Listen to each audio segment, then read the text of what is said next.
Yes, hello, I am James Rowlands, and as always I'm joined by Dan White. And it is the WNR212. It's the first ever live WWE Hall of Fame special, and I was like the class 29, so I get so excited about it. Dan, are you excited for the Hall of Fame this year? I am very excited, yes. It's a bit of a quieter one. DX and Harlem Heat are the two main inductees, but obviously Torrie Wilson and of course the Hart Foundation and the Honky Tonk Man as well. Well, we're going to get all into that before we do anything. Let's start with the alternate intro and standing in the Hall of Fame, and the world's going to know your name because you're burned with the brightest flame, and the world's going to know your name, and you're going to be in the walls of the Hall of Fame. And now the intro. The Hall of Fame was started around the time of Andre the Giant's death. It was started to honour his passing and continued for a few years until there was a period when it was stopped altogether. From 1993, when only Andre entered the WWE Hall of Fame, there has been a steady rise in the number of inductees with every passing year. Last year, almost 13 people entered the WWE Hall of Fame thanks to the Legacy Wing, the Warrior Award and the Celebrity Wing. From a modest affair, the Hall of Fame has grown into a full-blown gala. The number of inductees into the WWE Hall of Fame varies from year to year.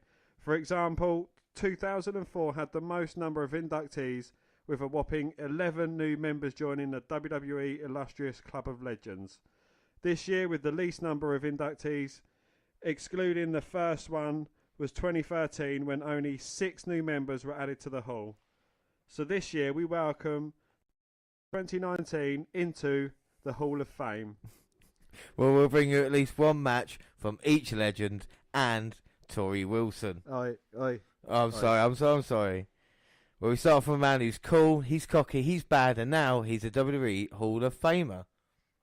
The Honky Tonk Man, the longest reigning Intercontinental Champion in WWE history, is the latest inductee into the WWE Hall of Fame class of 2019. With slick back hair and sideburns reminiscent of a certain rock and roll icon, the Honky Tonk Man first arrived on the scene in WWE 1986 with a wide-eyed smile on his face, trying to earn the adulation of the W Universe. But W fans didn't quite take to the Elvis lookalike, despite the stamp of approval from Hulk Hogan, as he jeered the newcomer relentlessly. A frustrated Honky Tonk Man called for a vote of confidence for the W Universe, and when the results came back overwhelmingly negative, the Rockabilly Wrestler snapped. Enlisting the managerial services of fellow WWE Hall of Famer Jimmy Hart, the Honky Tonk Man unleashed his evil side, setting out to make his opponents twist and shout in agony. And if the damage he inflicted on his opponents wasn't enough, he subjected the WWE Universe to his unique talents as a singer, facetiously thanking fans and telling them they are a wonderful audience. He belted out his own entrance music. Well, the new attitude was apparently just what the crooner needed, and he racked up a victory after victory in his way to become the Intercontinental Champion in June 1987 over Ricky the Dragon Steamboat.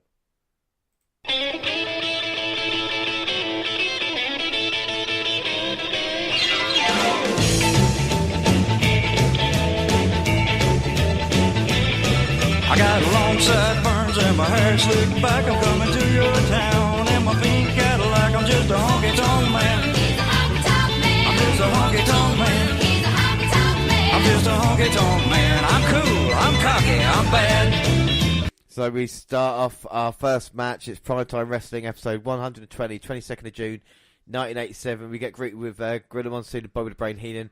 Always loved these two men chemistry. You know that. It's always been a favourite of mine. It is kind of reminiscent of us, James. You are the Bobby the Brain to my Gorilla Monsoon. I finally take that one. And we're going to start the action off quickly. Intercontinental title on the line. Ricky the Dragon Steamboat versus the Honky Tonk Man. And man for the South, Jimmy Hart's trying to get involved. Dragon kicks him away and sends Honky Tonk Man over the top rope. Ricky Steamboat, super over, just recently beat Macho Man at WrestleMania 3 for the title. Do you know there's 3 things about Honky Tonk Man, James?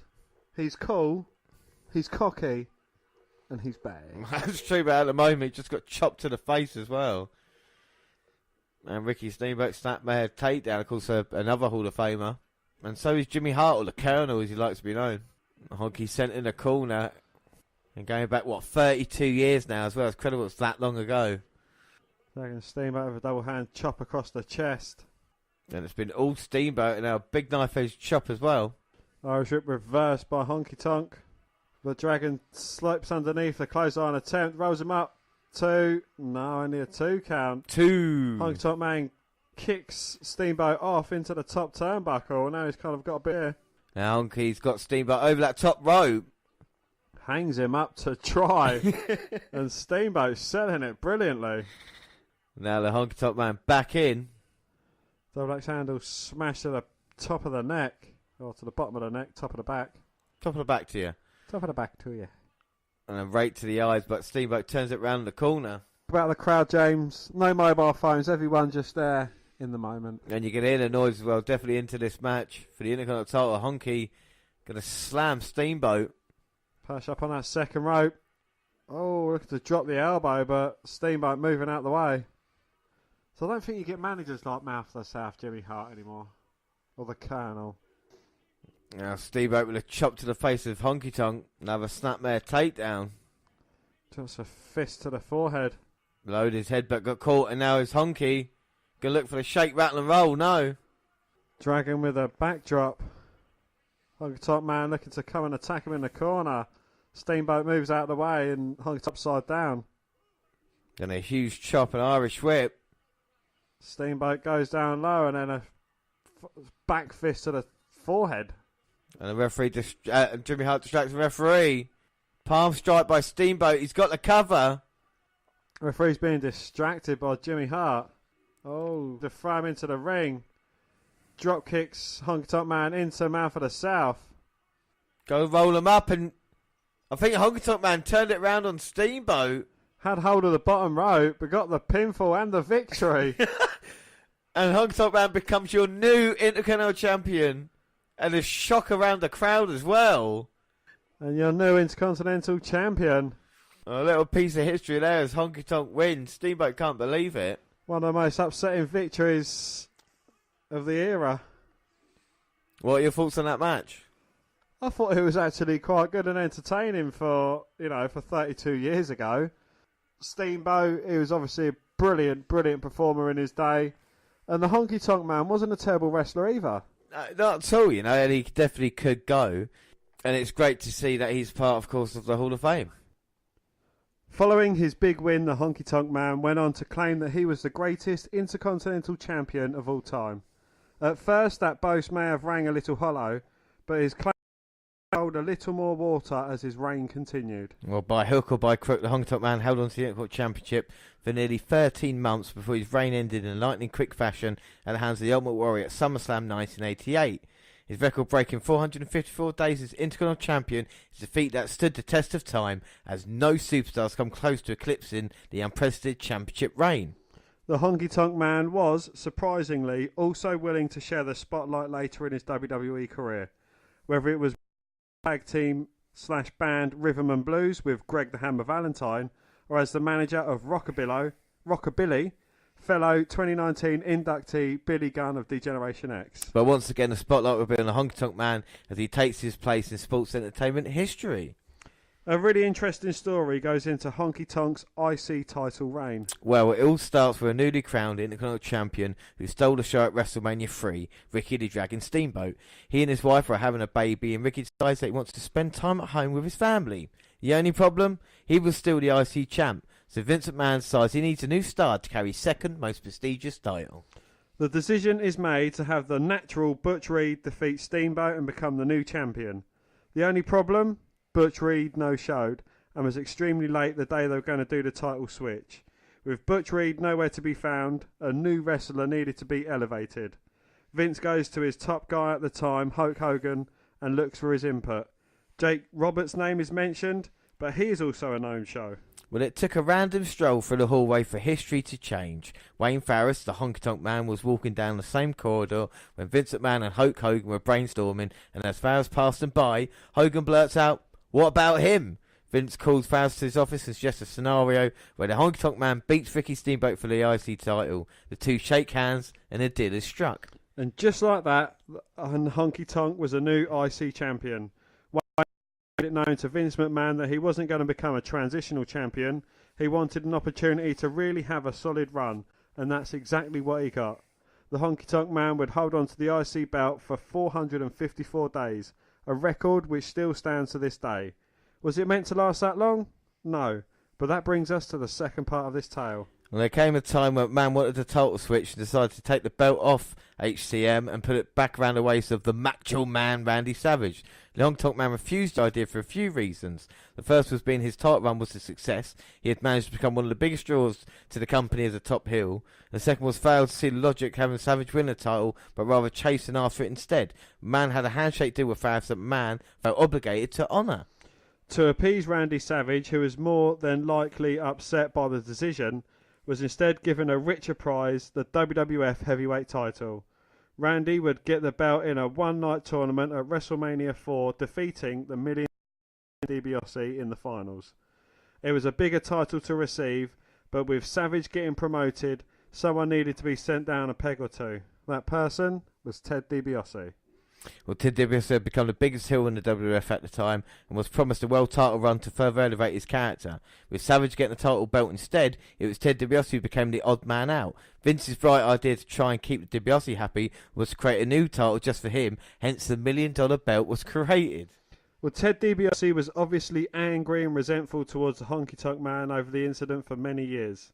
Although recently DiBiase has gone public and admitted that having the $1 million belt made him more money than the WWF title ever would.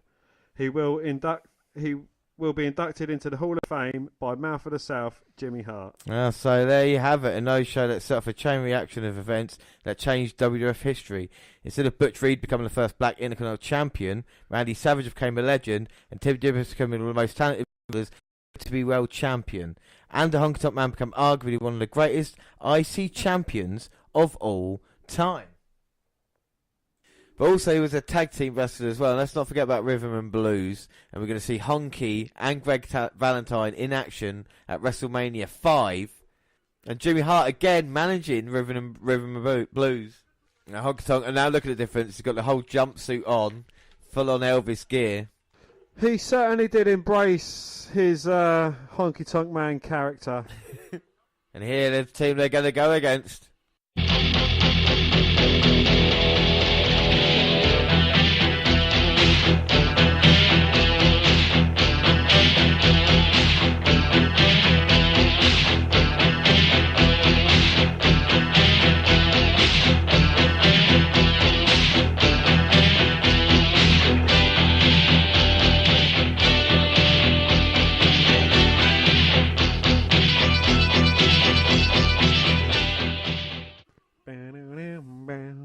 And it's the Hart Foundation, another Hall of Fame team. Inductees. Yeah. It's almost as if you planned it like this, James. Weird, isn't it? And look how young Bret Hart is right now. Look at that. 1989, of course. April 2nd, 1989, so a couple of years on from Honky Tonk Man's Intercontinental title victory. But the Hart Foundation have been making a statement and been looking for the tag team titles. See, I like these names. You've got Bret the Hitman Hart. You've got Greg the Hammer Valentine. You've got Jim the Anvil Neidhart. All strong names. Then you've got Honky Tonk the Man. Yes. And Jimmy Hart. Mouth of the South. Mouth of the South as well. So they all got the nicknames. And this is the kind of character-driven of the 80s. You know, WrestleMania 5, we're at Trump Plaza as well. And the main event's all about Hogan and Macho. But we're getting, you know, to see this kind of undercard and what they would become, you know, with Bret Hart. Of course, the Hart Foundation with Honky Tonk. Like I said, he was a useful mid-card. You know, he's very dislikable, wasn't he, with the Honky Tonk? Yeah, same as Greg Valentine as well. And Bret's trying to pin Honky, but Honky managed to kick out and he only going. Swing and a miss for Honky Tonk Man. And we've got Jesse Ventura and Greta Monsoon on commentary here. Atomic drop and then an inverted atomic. Honky Tonk Man gets a tag into Greg Valentine. Oh, he gets caught with an atomic drop. And a drop kick from Hitman. And I tell you what, the Hart Foundation has started strong in this one. Jimmy Anvil Neidhart nailing Hammer. And now he gets to tag in. Oh, very innovative. They're using the rope to kind of catapult Anvil Neidhart in. But only getting a 2 count from the cover. 2. And now Bret Hart, back break, second rope, going to hit the elbow. But the Hammer moving out of the way and dropping a few elbows of his own, followed by a huge fist. Irish whip into his corner. Tags in the Memphis Honky Tonk Man. Jim the Anvil trying to get in and break up the 2-on-1 assault, but the referee just pushing him back to his corner. And Honky Tonk Man with snapmare. And it just comes down with a punch. It's definitely a change of pace from Takeover, isn't it? It most certainly is, yeah. I think 24 hours ago, we just watched the most incredible wrestling, and now it's kind of like, just take it nice and easy. It feels like a Sunday afternoon, if you know what I mean. Indeed, yeah. You know, double team. Brett's been caught by Honky. Huge elbow off the second rope. Now the heels are in full control. Don't get me wrong, I like Greg Valentine, but I don't know if he'd make it in this day and age. Like, he had a great dog collar chain match with Roddy Piper at Starrcade, but the kind of way he looks, especially with that glorious mullet that he's got. Well, I think Greg the Hammer Valentine and Jim the Anvil Neidhart, Hammers and Anvils, they're kind of similar style wrestlers. You know, the old school brute, beat 'em up, you know, just hard hitting. Not your most technical wrestlers, bowling shoe ugly offense, but effective. You know, they're the ones that they get the hot tag from the smaller guy, you know, either Bret Hart or the Honky Tonk Man. Bit more technical, and we're getting a shake, rattle and roll on Bret Hart. And that is it. But no, they don't want to finish him there. He's going to tag in Greg the Hammer Valentine, who's going to expose his knee. No, they're going to try and humiliate Bret with a figure four, but Bret grabs hold of the head, rolls him through. Well, that's good tag team wrestling there. Greg getting in Jim's face. Kind of wild him up so he can get a few cheap shots in. No, Bret kicking out. Oh, Bret Hart with a flying crossbody. But Honky Tonk Man kicks out with such force. It sends Bret to the outside. And now just constant tags by the Hill team. They've got Bret in all sorts of trouble. Oh, Schwip, but Bret with a backslide. Looking to roll up Valentine, who holds on to the top rope. Finally gets a tag to Jim the Anvil Neidhart. He comes in with a standing drop kick. Huge shoulder tackle. Drop kick to Honky Tonk Man. Shoulder tackle taking down Hammer Valentine. Oh. But Honky Tonk Man breaking up the pinfall attempt, pissing off Jim the Anvil Neidhart. He had a certain energy, didn't he? Like you say, he come in now. Yeah, but he had like a Mojo Rawley kind of energy, you know, the shoulder tackles. If he got down in a 3-point stance, that would really top the balance. I don't know. Well, I think Jim is Better than him. much, much, much better, yeah. But he's been caught now by Greg. Snapmare right into Honky. And just like that, hot tag stop, but Jim's up. Bret getting his foot into the ring so Anvil can send Honky Tonk's Man head straight into it. Scoop slam from Bret on the second. Finally hits that elbow, second time of asking. And now Bret's going to look for the suplex. Picture. No, only a 2 count before Greg the Hammer comes in and breaks it up. 2. Uh-oh, and now the Anvil's chasing Jimmy Hart. Who throws Hart's megaphone into Bret. Hits Honky Tonk with it. No! Oh, no. Greg the Hammer comes in and breaks up the pinfall attempt. No, he doesn't. They couldn't get him in time, and Bret Hart and the Hart Foundation win. Nefarious means, but I guess any means necessary. And they walk out of here with the victory. Dan, what are your thoughts? Again, it's not your catch-can style wrestling, but it was quite an impressive showing nonetheless. You know, it was a short, 7-minute match, if that. Relatively harmless. The thing is Honky was going to cheat, and Anvil stopped him, and they Hart Foundation used it, you know, to their advantage. So fair enough, and like the young team getting the victory over the older guys does make sense as well, you know. So I'm more than happy with that. Most definitely, yeah. All right, so before we move on to the Hart Foundation, just final thoughts on Honky Tonk, and any memories from you, Dan, personal or otherwise? I think that, you know, the most vivid memory I've got of him is in the 2001 Royal Rumble, where he comes down and then Kane's like waiting for him in the ring, and he says, "Now hold on there, big fella, I got something to say to all my fans," and then he starts singing his theme, and Kane, obviously not impressed with that, gets the guitar and just swats him over the head with it. Yeah, and well, at least he had this little moment, didn't he? So that was great. But we do move on to the Hart Foundation. Yes, Bret Hitman Hart and the late Jim the Anvil Neidhart symbolised tag team excellence in WWE in the 80s and early 90s. Now, the two-time WWE Tag Team Champions will forever be immortalised in sports entertainment history. Yeah, the news was first reported by Yahoo Sports. With this induction, Bret Hart will become a two-time WWE Hall of Fame inductee, joining Ric Flair and fellow 29 inductees Shawn Michaels, the DX, and of course Harlem Heat's Booker T. Well, Hart and Neidhart were no strangers to each other before joining forces. In fact, the Anvil and Hitman were brothers-in-law. That close connection made them gel almost instantly when they joined WWE's tag team ranks in 1985, guided by the mouth of the South, Jimmy Hart. Hart's technical prowess and Neidhart's raw power made them a team to be reckoned with from the moment they debuted. In early 1987, the Hart Foundation finally set their sights on the World Tag Team titles held by the British Bulldogs, comprised of Davey Boy Smith and Dynamite Kid. With the help of Jimmy Hart and the crooked official Danny Davis, Hart and Ironheart captured the first World Tag Team Championships. Though they had reached the top of the tag team mountain, the Hart Foundation soon became disillusioned with Jimmy Hart's nefarious ways. When they split from their manager, Hart and Neidhart soon found themselves the target of the Mouth of the South's new charges, whether it was the fabulous Rougeau brothers or the Honky Tonk Man and Greg Valentine. Hart even enlisted tag teams outside his stable of superstars like Demolition to take out the Hart Foundation. Well, by 1990, Hitman and the Anvil had fought off Jimmy Hart's attempt to tear them down and turned their attention back to W's top tag team prize. After bulldozing over the Bolsheviks in seconds at WrestleMania 6, the Hart Foundation made it clear they were coming for the World Tag Team titles. It would take a few months, but at SummerSlam 1990, they faced Demolition. So we move on 27th of August, and the Hart Foundation go on to face Demolition.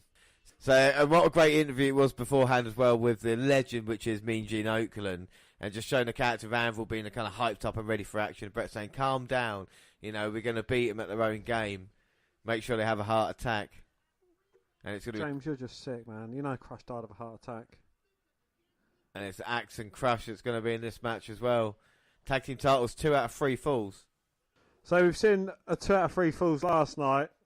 Do you reckon this are kind of stand up to that? And they're standing in the wrong corners and it just makes the fucking match look really weird. Well, I'm sure you get over it. But it should be exciting with Brett starting off with Axe. But Crush coming in. And the Anvil going to attack early. And that's the Hart Foundation. Going to go a bit of double teaming. Double back elbows. We've got Vince McMahon and Rowdy Roddy Piper on commentary. And Bret Hart trying to go for a roll-up, trying to get it early. No, kick out. Oh. Now a lovely arm drag by Bret, grabbing the elbow. And now the Anvil's in, and he's off to work, and it's quick tags for the Hart Foundation. They got a plan to try and take the tag team titles away from Demolition. And again, 2 classic early 90s team. I mean, Demolition was WWE's attempt to try and replicate Legion of Doom.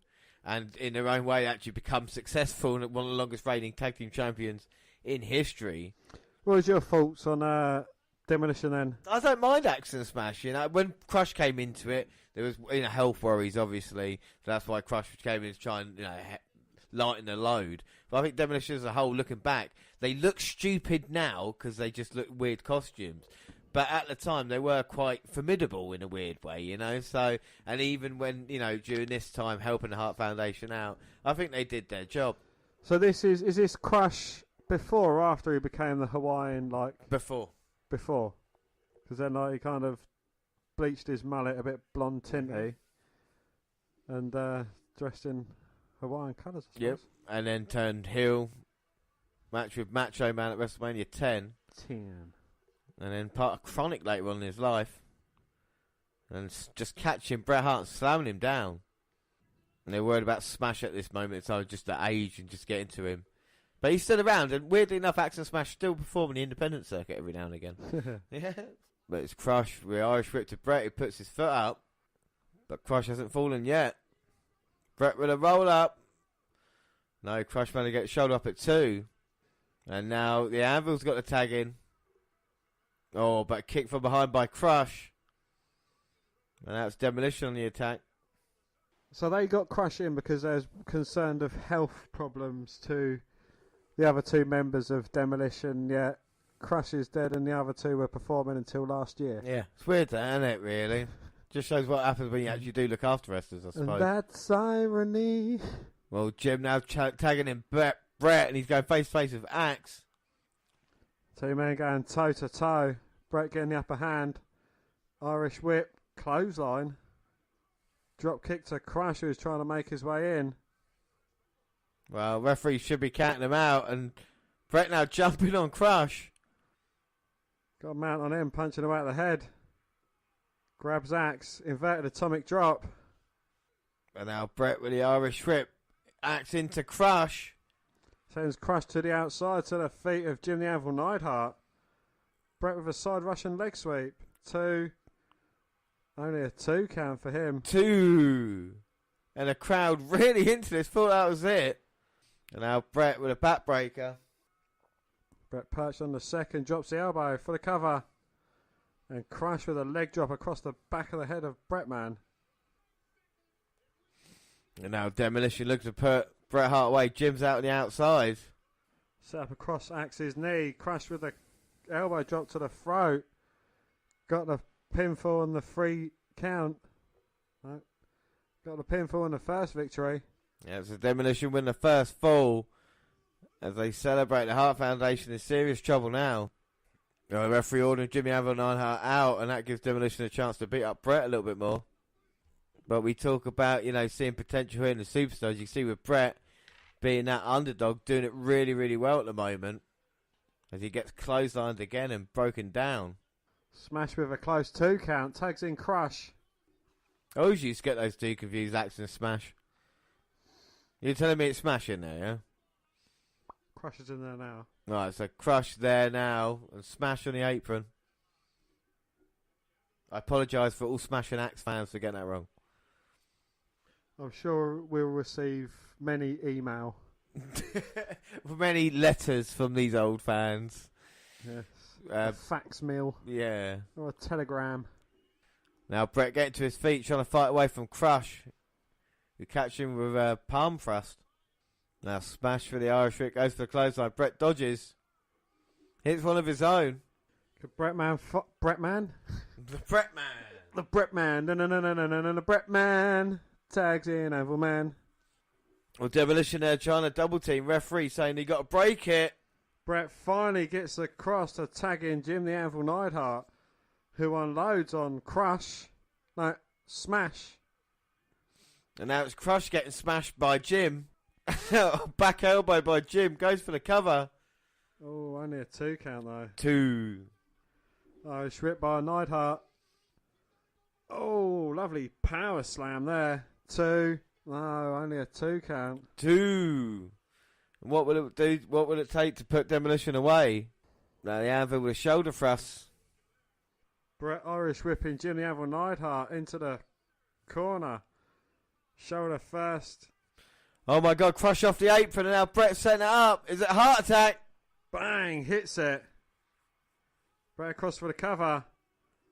1, 2. Oh. And Crush breaking out, going after the referee. Getting himself disqualified. And it is 1-1 now. Well, was that a rookie mistake there by Crush? Of course, he's new to all this. If he'd have hit Brett, it wouldn't have gone to disqualification. Well, 1-4 each now. And it's been a war so far, but Crush trying to make up for it. And now Jim's Anvil's going to go check outside on Brett. Oh my God, an Axe coming out here. And he's hiding underneath the ring. So referee can't see it at the moment. Oh my God, there's shenanigans going on. They're all in cahoots. Well, I think he's just going under the ring just to check, make sure he thinks... Maybe he left ain't there. Maybe he put his lunchbox there earlier. And he's checking see if there's any turds grown in it. See if there's any biscuits left in it. Well, Brett is a legal man, and the Anvil's desperate for a tag. Crash is in the ring. No, Smash is in the ring. Sunset flip from Brett. 2. No, only a 2 count. 2. And then Smash hit with the atomic drop. Brett sweeping the leg. He's looking for the sharpshooter. No, just a kick to the bread basket. Jimmy Anvil's tagged in. Look at the double team. Oh no, Anvil looking to throw Brett into Smash, but he sidesteps. Brett lands on the ropes. And Neidhart picks up Brett, slams him onto at Smash, but Crush comes in and breaks it up. We've not seen anything from Axe yet. Well, Smash to the outside now. And as you say that, underneath the apron, it's Axe who's come out. The old switcheroonie. Can't the referee notice his full face paint? And now straightening the attack of Brett. He's not even been in this match. Fresh as a daisy. Brett fighting off Axe, who hits a huge clothesline on Brett. Scoop slam from Axe. Goes for the cover. Only a 2 count. 2. Side Russian leg sweep. Goes for another cover. Oh, but Brett managing to kick out. Thrown sternum first into the turnbuckles. Another cover, but Jim the Anvil coming to break it up. And now Crush just comes in without any tag. Tilt-a-whirl backbreaker. Completely punishing Brett. And 2 count and Anvil in to break it up again. He's got no choice. He knows Brett's basically done at the moment. Swing and a miss at Axe. Brett gets dragged out and he's getting worked over by both Axe and Smash. Oh, come on, referee. You got to see this. This double team move on the outside. And Smash is back into it. Axe to the outside. But wait a minute. Brett getting thrown throat first over the second rope. Oh, my God. And it's the original Legion of Doom coming down, searching under the ring, grabbing Axe out by his ankle. And Demolition looking to finish it. Referee's distracted. Hulk. Crotches. Smash looking to chase the LOD off. Jim the Anvil comes in. Schoolboy. 1, 2, 3. Oh! And the Hart Foundation get the victory. And become the new tag team champions. And they've done it. And the crowd go absolutely mental as well. What a crazy finish that was, 2 out of 3 falls. I know it wasn't on a takeover level, but that wasn't a bad match, was it? That was actually a lot more enjoyable than I anticipated. How no one could tell the difference between Axe and Smash. Not that we could at the start of the match. Yeah, to be fair. But once we were wise to it. Yeah. But I think really good stuff there from the Hart Foundation and Demolition. I think the right team won. Like I said, Legion of Doom were coming to feud with Demolition, but at this point, Demolition were kind of on their last legs, as it was in the WWE. But it's still a great bit of history, and Bret Hart, Jimmy Champions, and of course, Hall of Famers. And though they split up in the summer of '91, the Hart Foundation left an indelible mark in the WWE Tag Division, creating many lasting memories of the W Universe. That's why no greater honour than this century tag team induction into the Hall of Fame. So, James, what are your thoughts or favourite moments of the Hart Foundation? Well, I tell you what, when I first heard the news, I was disappointed that it wasn't the actual kind of the Hart Foundation that I kind of know, with Brian Dog and Owen Hart involved. I think it'd been the 5 of them. I'd been really happy because I think they deserve to be in the Hall of Fame as much as Bret Hart does again. And of course, Jim the Anvil Neidhart. I think could have Anvil got in by himself, maybe so, but with the Hart Foundation, and I think the reason they're doing double rings now as well to stop arguments. You know what I mean? Because we know with Harlem Heat and Ric Flair and Triple H, you could have multiple ones, and to give it to Bret as well. But I think tag teams go about with the feud of the Bulldogs back in the early 90s is fantastic. And even when, like I said, they teamed back up together, Canadian Stampede 97, one of my favourite matches of all time, all 5 of them teamed as well. I think the Hart Foundation are a great tag team, Dan, aren't they? They featured high on our list as well. Oh, most definitely, yeah. Yeah, they've achieved a lot, and they was a very good pairing of wrestlers as well. You know, you've got the strength of Anvil, you've got the technical ability of Bret Hart, who in his own right is a great wrestler as well. And the problem is, it's tinged a little bit because, of course, the passing of Jimmy Anvil Hart last year, and will he rest in peace. But we move on. Yes, and we move on to the next star in the Hall of Fame, and that is Torrie Wilson, who went from a small-town Idaho gal to a worldwide superstar. Well, the news was first reported by ESPNW. A budding fitness model in the late 90s, Wilson's entrance into sport entertainment came out of a backstage visit to WCW with her then-boyfriend. She accompanied Scott Steiner to the ring and ended up staying in the industry for close to a decade after that. While competing occasionally in WCW, Wilson was also the manager for competitors like David Flair, Billy Kidman, the Filthy Animals and Shane Douglas. Wilson joined WWE when the company purchased WWE in spring 2001. Her athleticism and penchant for entertainment made her a great fit to WWE during one of the sports entertainment industry's biggest eras. Wilson's partnership with a friend and sometimes rival Stacy Keibler made her a key figure in WWE's invasion angle of WWE. Well, once that invasion was fought off, Wilson became a pivotal member of the WWE's women's division, engaging in memorable rivalries with the likes of Keibler, Sable and Melina. She even fought for her family's honour against the nefarious Dawn Marie. Wilson later joined forces with Candice, Michelle and Victoria to sow chaos on Monday Night Raw, even bringing her pet dog Chloe into the fray while battling superstars such as Trish Stratus and Mickie James. Injuries forced Wilson out of the ring in 2008, but she soon found a new pattern, helping others get in shape through ventures like her business. Torrie Wilson is fit. Yes, you cannot disagree with that. But Wilson did not stay away from sports entertainment for good. In 2018, she returned to the ring to take part in the first ever Women's Royal Rumble match. Then later that year was featured as a competitor at WWE Evolution in the first ever all-women's pay-per-view event in a battle royal for a future championship opportunity. And now, for contributions that help blaze a trail for women in sports entertainment, Wilson will take her place in sports entertainment history.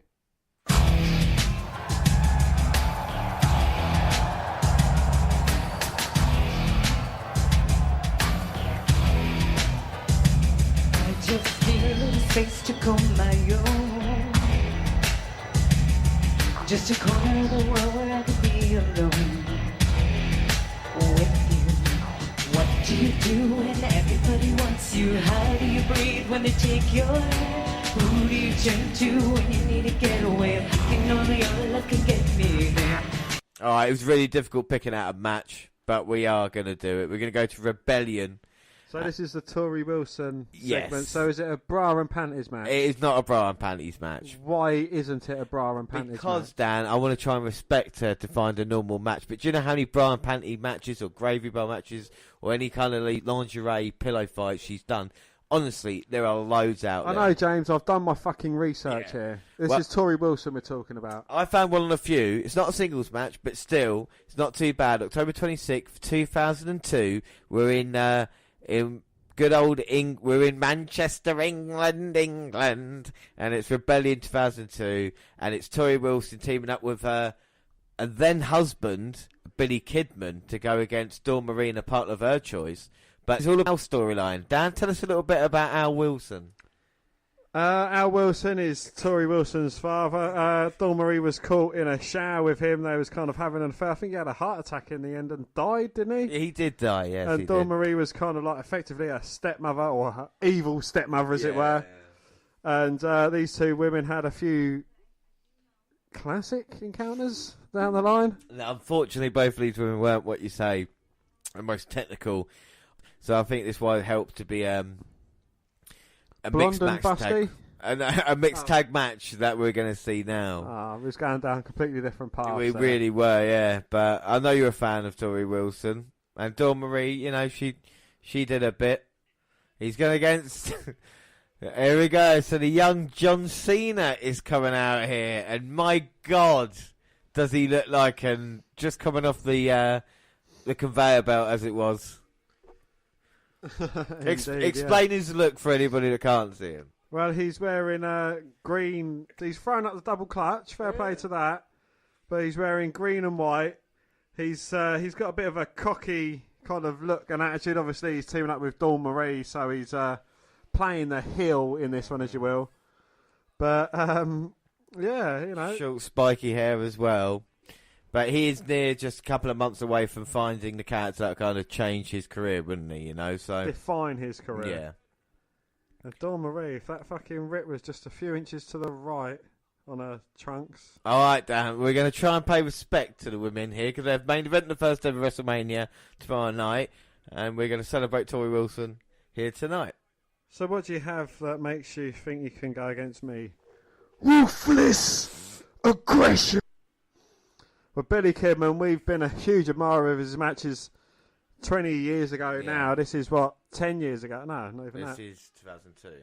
2002, so we're going back 3 years for when he was kind of toiling away in WCW's Cruiserweight division. Well, I tell you Cruiserweight what, champion, wasn't he? yeah, exactly. He was probably one of the most well-protected cruiserweights at that time. You know, we've seen him in matches, and of course that move across. And now, talk about toiling, kind of not really have a direction here in WWE. Even though Kidman, I think, could have had a lot more. I think if there's more stuff like NXT nowadays, he definitely would have been around.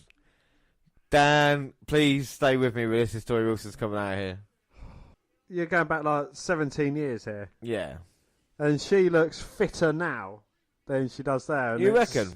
Yeah, oh, she looks fucking absolutely stunning now. But we're respecting them for their talent in Yes. the ring. And she's in the ring and she is talent. And she wants to go after Dawn Marie. Both men holding the women back. Oh. And John Cena, very heel-like. We've not seen a John Cena like this ever. And he attacks Billy Kidman from behind. Irish Whip heads as a takedown from Billy Kidman, though. John Cena, even though he's wearing green, very, very green. You're right, Dan. He is green as anything, but this is, chance to learn. But going against Kidman, who we know is a good worker, so can maybe help Cena out a little bit.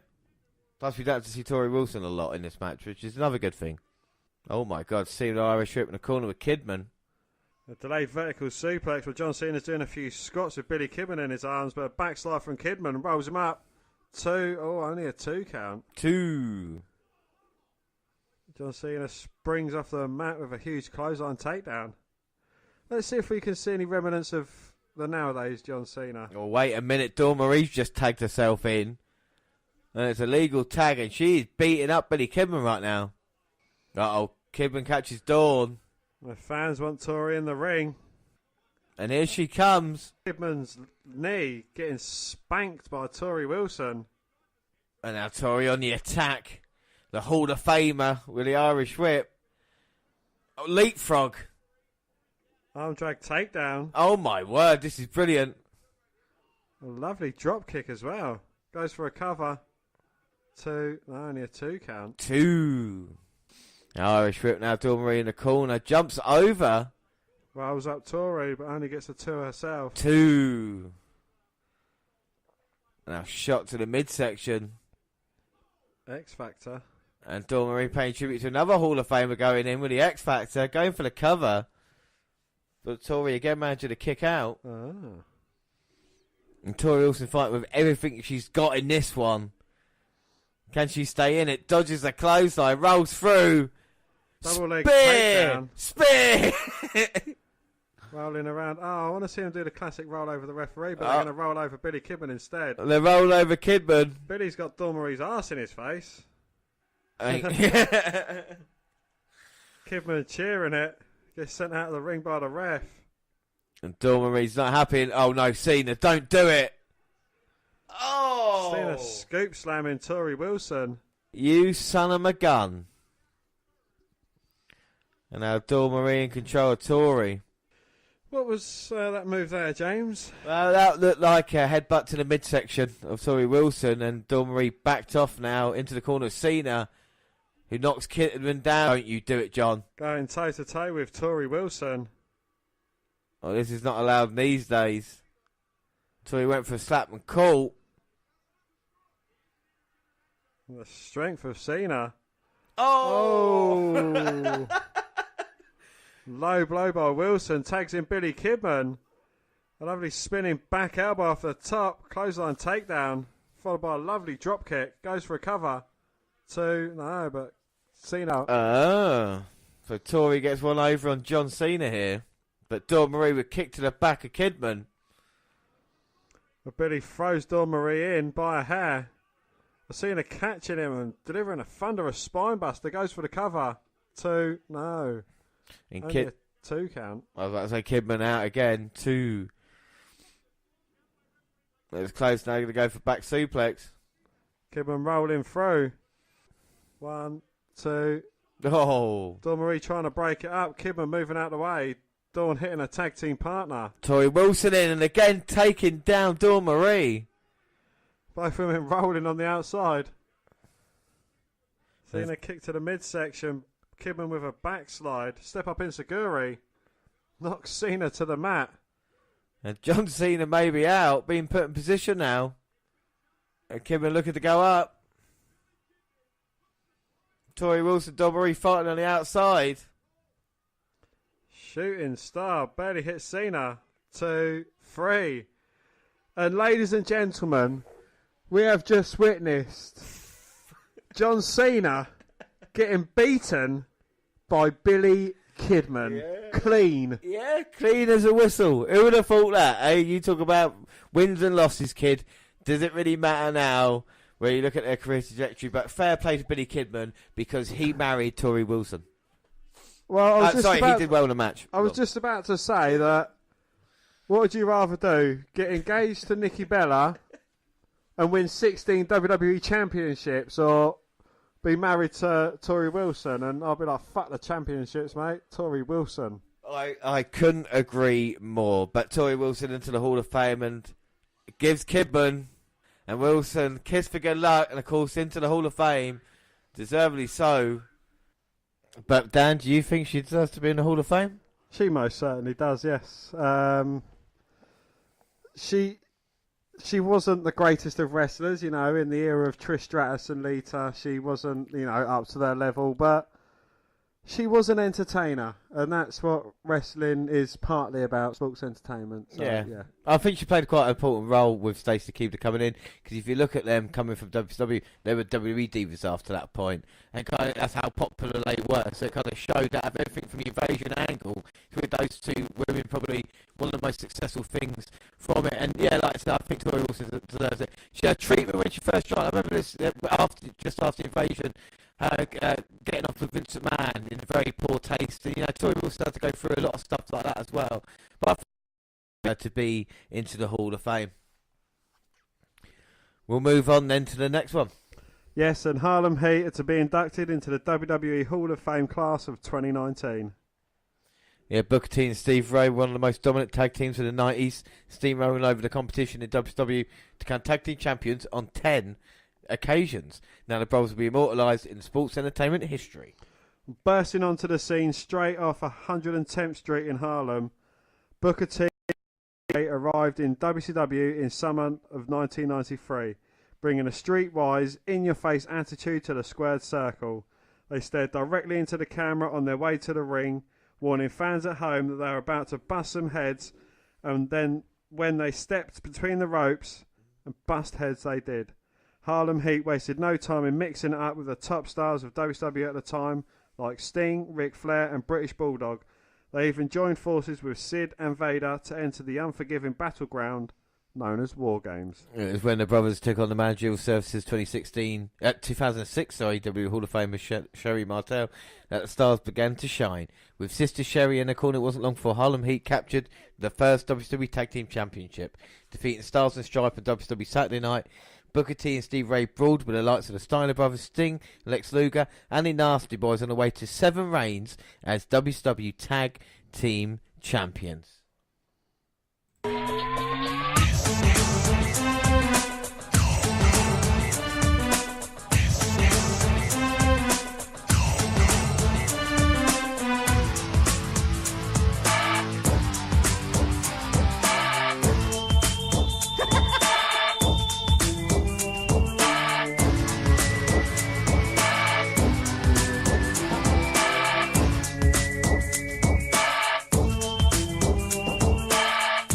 So it's the 10th of August 1996 and we're going to Hog Wild, WCW's outside show where they brought the bikers in and didn't charge them admission to watch the show. But I mean, it's quite a novel concept. We've got the Steiners going to go and try and find get the tag team titles back from the Hall of Famers Harlem Heat.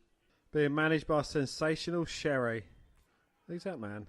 Colonel Parker. He used to own the Harlem Heat, and then Sherry came in and started a little bit fairer. So a white man used to own... He used to come out in chains. The Harlem Heat used to come out in chains. I kid you not. Like, and you see the reaction they get from the bikers here as well. It's not positive at this time. But Sherry did a great job, you know, like Shawn Michaels and other people's career like that, being the manager. Really got kind of Harlem Heat, you know, she could talk when maybe they were a bit nervous too. You say this time Steve Ray's probably got a little bit more personality than Booker T. Now, Steiner brothers, you can see Scott Steiner's very much on his way to becoming Big Papa Pump And the Steiners will not be going in the Hall of Fame anytime soon due to Scott Steiner. But I'm sure they will do one day. They definitely deserve to be. Well, they're definitely working the crowd up. And of course, we've got Tony Schiavone, Bobby Heenan, and the American Dream, Dusty Rhodes, baby, on commentary. Are you happy about what corners are in this match? Yes, it is a bit more aesthetically pleasing. We're going to start off with Scott Steiner, Booker T. Sturgis has a big Mike Bite rally, and there's a huge, Mike Bite fan who's like, well, let's have an event there then. And Harlem Heat can't get their mind on the match yet. So how come the same sound that's disrupting the Harlem Heat isn't disrupting the Steiner brothers? That I don't know. Maybe they feel power from all these racists out in the crowd. But Steiner with a clubbing blow to Booker. And reverses it into a Irish whip, but gets caught. Double underhooked by Scott Steiner into like a powerbomb. Now Stevie Ray caught with a suplex. And a Steiner line from Rick. And a dog-faced gremlin. And a traditional Steiner pose. There's stalling, and there's a bit too much stalling. Yeah, without a doubt, And this is leaning towards the latter. Collar and elbow tie-up. Steiner's got hold of Booker T, pushing him away. Scott with a shoulder block, now running the ropes. Knee to the midsection for Booker. Out of the arm, wrenching it round. Looking for a super kick, but getting caught low by Scott. Oh my God, he's got him up in a Gorilla Press slam. Takes down Booker, and it's weird to think how close kind of Scott Steiner and Booker T are when you think about everything we've seen in WWE versus WCW at the moment, kind of trading TV titles, United States title and all that kind of stuff. Later on in their careers with the world title and WCW, and even then back in the day as it was, Scott Steiner, the Steiners versus Harlem Heat. You can see the chemistry there as Scott Steiner sends Booker T out of the ring. I'm sure he's going to check on her man at ringside. And now Stevie Ray wants to have a word with Booker. He wants to tag himself in, handing it his way. And Stevie's taller than Scott Steiner. He's not going to back down. Both men having a shoving match, and these two men would later go on to be partners in the NWO. Steve Ray saying Scott Steiner's holding on to the hair, gave him a chance to rake the eye. And then slamming him down. Big boot to the face. Just getting stomped on now by Stevie Ray. And the crowd's definitely not happy about what's going on. Big boot ducked by Steiner. Lovely T-bone suplex there by Scott. Tags in his brother Rick. And the dog-faced gremlin in on the attack of Stevie Ray.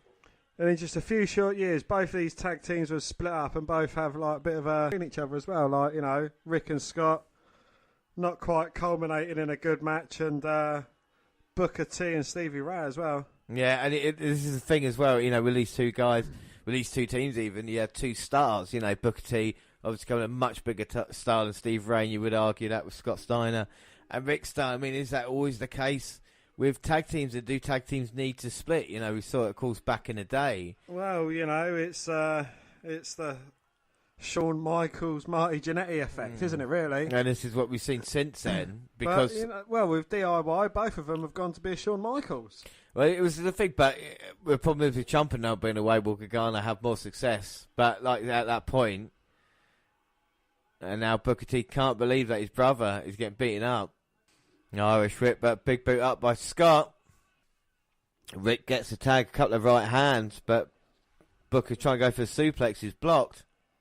Booker T Irish whipping Rick across the ring, getting caught in the back by Stevie Ray, and Harlem Heat are claiming their innocence there over that little cheating manoeuvre. So Booker T deserving of a two-time Hall of Fame induction.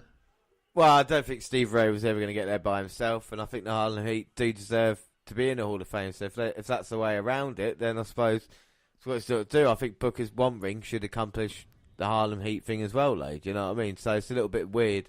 Does Stevie Ray deserve being in the Hall of Fame? I think he does. You look back at what Harlem Heat were like, especially when there was a tag team in WCW, and I believe they get back together again as well in the late 99s, early 2000s. for kind of like one last run for a tag team. Yeah, I think, you know, he deserves to be in it for his tag team accomplishments. And Booker T achieved a lot as a single star as well, you know, 5-time WCW champion, comes over to WWE, has a slightly successful career, and then, you know, especially even more successful as a commentator as well. Without doubt, you know, Booker T is a great talent. I think severely underrated as well when people talk about kind of, you know, superstars of the past 20 years or so. And at the moment, Booker T's all over Rick Steiner. Leapfrog. Oh, looking to go over the top, but gets caught by Rick. Slams him down, but only gets a 2 count. 2. Tags in his brother Scott. And now what's Scotty got planned? Drop kick. And Stevie proving a distraction, but not for long. STF. Stevie Ray to break it up, though. Scott tags in Rick. And the referee saying he weren't sure if he saw the tag. The tag definitely happened.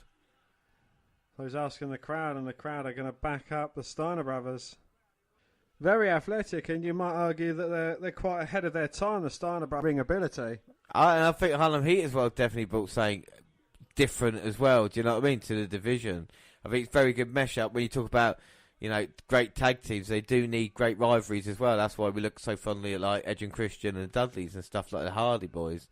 I think with these two teams, you can see it here as well. They definitely want to be the kind of best tag team there. But all 4 men definitely bringing it in this one. Indeed, yeah. But now it looks like Stevie's just sent Rick Steiner to the ring post.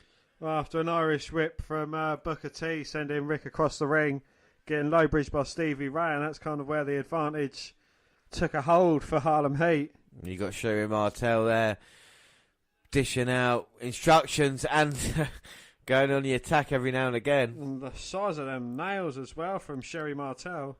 She gets a bottle thrown at her from a member of the crowd. Oh, the Harlem sidekick was that? Yep, Booker went for it, Rick dodged, got hung up on that top rope. And sent to the outside by Rick. Can he tag his brother Scott in?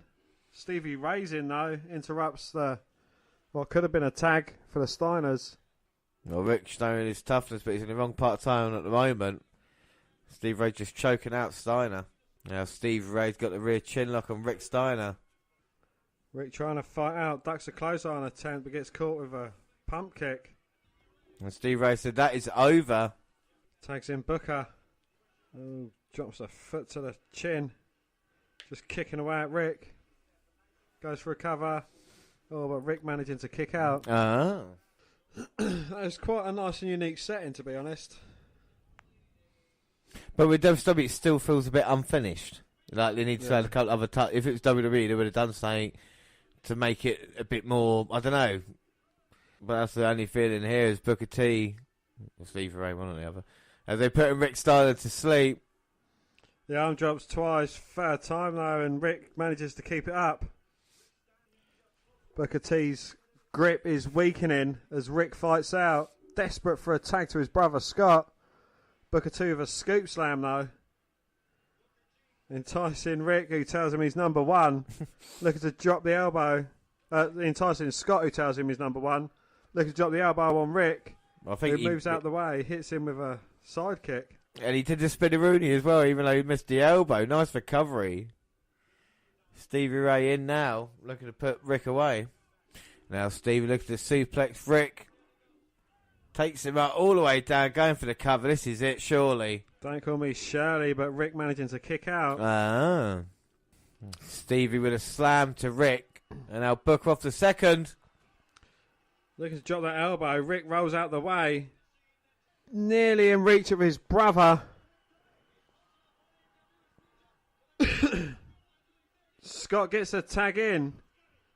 Booker T and Stevie Ray both in. And now huge Steiner lines and right hands. And Dan, you have to say about Scott Steiner. He's on fire, baby. He's on fire. Overhead belly to belly suplex. He was one of the original Steiner suplex machines. He was, and Booker T stopping a pinfall attempt. And now the Colonel's got something in his hands. Oh, there's a powder into Booker T's eye. Because Scott Steiner ducks, but Sherry had a handful of her own. And then a cane to the back of Scott Steiner's head, and Harlem Heat retain their tag team titles. With lots of shenanigans. Oh my God, but Sherry there showing how important she was to see the rubbish get thrown in. How important she was there to make up for the mistake. Dan, what are your thoughts on that match? It had some slow moments in, but it had some quite entertaining and fun moments as well. You know, it wasn't the worst tag team match I've seen, but it's by no means the best either. It was acceptable. Exactly, and the Harlem Heat, you know, I think could bring it in a different circumstances, maybe with the right crowd. I think the difference between what we've seen with WWF and what we've seen with WCW is with the crowd really into it, you know, it does make a huge difference. With the commentators as well, like I said, talking about NWO during this match, as opposed to focusing on the action. But I think Harlem Heat deservedly so, and they're always going to win through nefarious means, aren't they? They're a heel team, so I think that's what's good about them. Definitely deserve to be in the Hall of Fame. You know? I think it's a huge waste of cocaine, though. But yeah, I definitely agree that Harlem Heat do deserve their Hall of Fame spot. Well, by 1997, the two brothers went their separate ways. Stevie going on to become a trusted member of the infamous NWO, while Booker became a breakout single star, capturing the WCW television title on several occasions. After Booker T and Steve Ray reunited and returned to a vastly different tag team landscape in WCW. However, Harlem Heat hadn't lost a step as they defeated the Jersey Triad to win the 8th WCW tag team titles at Road Wild 1999. Before the turn of the millennium, they added 2 more reigns as champions to their incredible resume, setting a WCW record that would not be broken before the company was purchased by WWF in 2001. Though the brothers never competed as a team inside a WWE ring, there's no denying their pure dominance of tag team wrestling during the Monday Night War. That's why Harlem Heat are being inducted into the WWE Hall of Fame. Yeah, and I mean, I really like Harlem Heat, you know, even back in the day with WCW, they made the list of our top tag teams, and I think with Booker T and Stevie Ray in that tag team deserves a bit of credit, you know, because we go on about him a little bit much, you know, during the NWO days and everything like this, but as Harlem Heat, that's why it worked. You know, Stevie was a bigger, badder one, and it just ended up with Booker T as a star. What are your thoughts on Harlem Heat? Yeah, there was a very good tag team. Both guys, very impressive wrestlers. I think Booker T was kind of a more standout wrestler because while Stevie Ray was kind of lost in the NWO shuffle, Booker T was off doing his own thing, capturing a 5-time WCW champion and then also capturing some more when he came over to WWE as well. Yeah, without a shadow of a doubt, you know. And Harlem Heat definitely deserves to be in the Hall of Fame. Now on the WWE Network right now, the red carpet has started for the Hall of Fame ceremony. It's going to be on for an hour, and you've got Byron Saxton and Maria Menounos doing the commentary, I suppose, over it. And of course, Charlie Caruso and others on the red carpet. Just speaking to Dana Warrior right now, and of course, we just seen Nakamura. We'll keep you up to date with that, but we move on to our next award. Yes, long-time WWE employee Sue Aitchison to receive the Warrior Award at 2019 WWE Hall of Fame ceremony. Yeah, the Warrior Award is presented to an individual who displayed unwavering strength and perseverance and who lives life with courage and compassion that embodies the indomitable spirit of the Ultimate Warrior.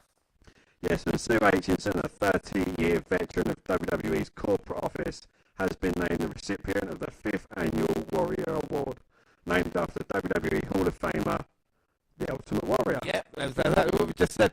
A WWE employee for more than 30 years, Sue Aitchison is widely credited with spearheading WWE's community outreach programs over the course of her storied career. She built a long-term partnership with Make-A-Wish and helped grant WWE wishes to more than 6,000 children. Aitchison also pioneered WWE's WrestleMania Reading Challenge, inspiring a love of reading for millions of children around the world. Because of her commitment to giving back, Aitchison has also been the recipient of Make-A-Wish Chris Gracious Award. Well, Sue has dedicated her entire career to helping Wish kids fulfill their dreams and putting smiles on countless families' faces. Her heart and character epitomise the essence of the Warrior Award, said Man, WWE Chief Brand Officer. She is an unsung hero who deserves to be recognised and immortalised in the WWE Hall of Fame. It's an incredible privilege to present Sue with this year's Warrior Award, Dana Warrior said. My husband saw Sue's efforts firsthand throughout his WWE career. She displays a warrior spirit every single day and is an inspiration to all of us. I am humbled to receive this prestigious award, Sue Aitchison said. I look forward to continuing WWE's efforts with Make-A-Wish and other organisations to make a positive impact on children and their families around the world.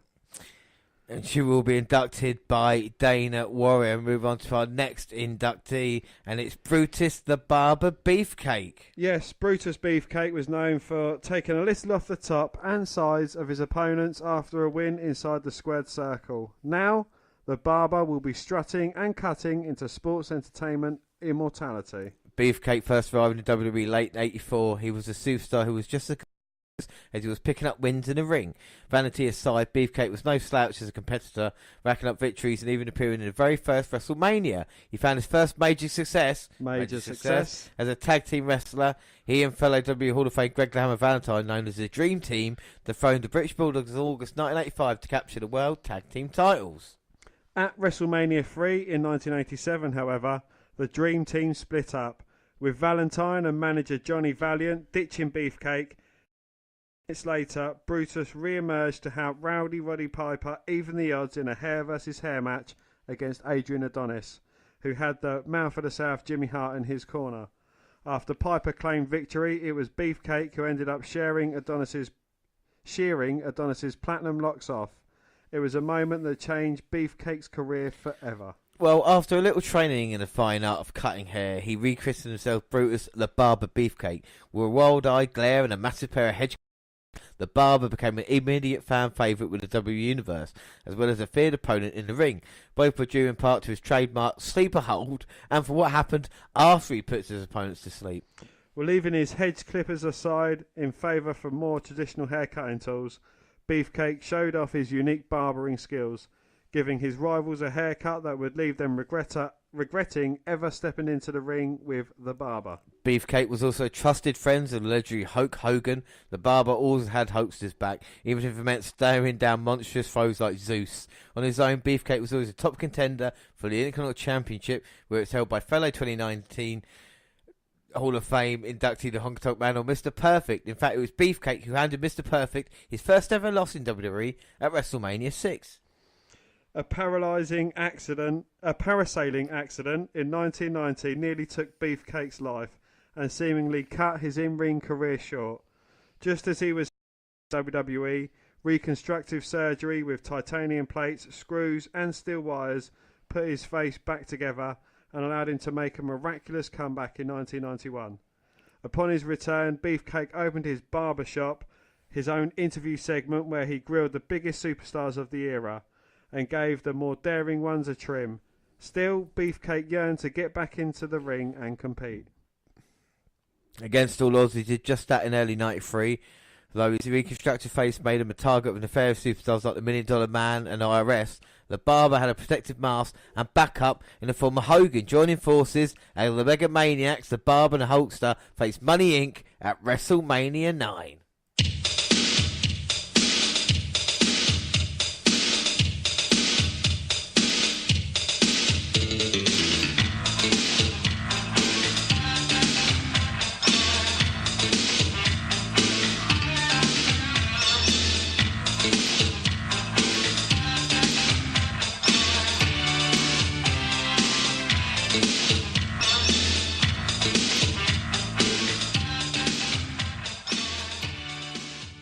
Alright, so the Brutus Beefcake match we're going to watch is April 4th, 1993. That date rings a bell. Yes. Why? Why would it? It would be around WrestleMania time. 93 would be number 9 to James. Yeah.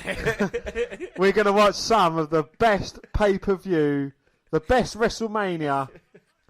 It wouldn't be WrestleMania weekend if we didn't watch WrestleMania 9 in some part thanks to you. And that's what we're going to do right now.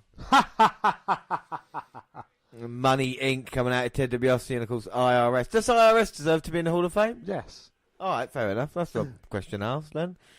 So 3 of the 4 men in the Hall of Fame are at Caesar's Palace, of course, anybody didn't know. Bobby Heenan, Jim Ross making his WWF pay-per-view debut, and of course the Macho Man, Randy Savage. And we get the yellow and red smoke coming out. The Mega Maniacs, Brutus the Barber Beefcake, Hulk Hogan. Well, we all know about Beefcake wearing the mask because of the surgery he had, but look at the state of Hogan. Yes, a speedboat accident, I believe. In real life, but they're saying that $1 Million Man paid a couple of guys to duff him up at the gym last night.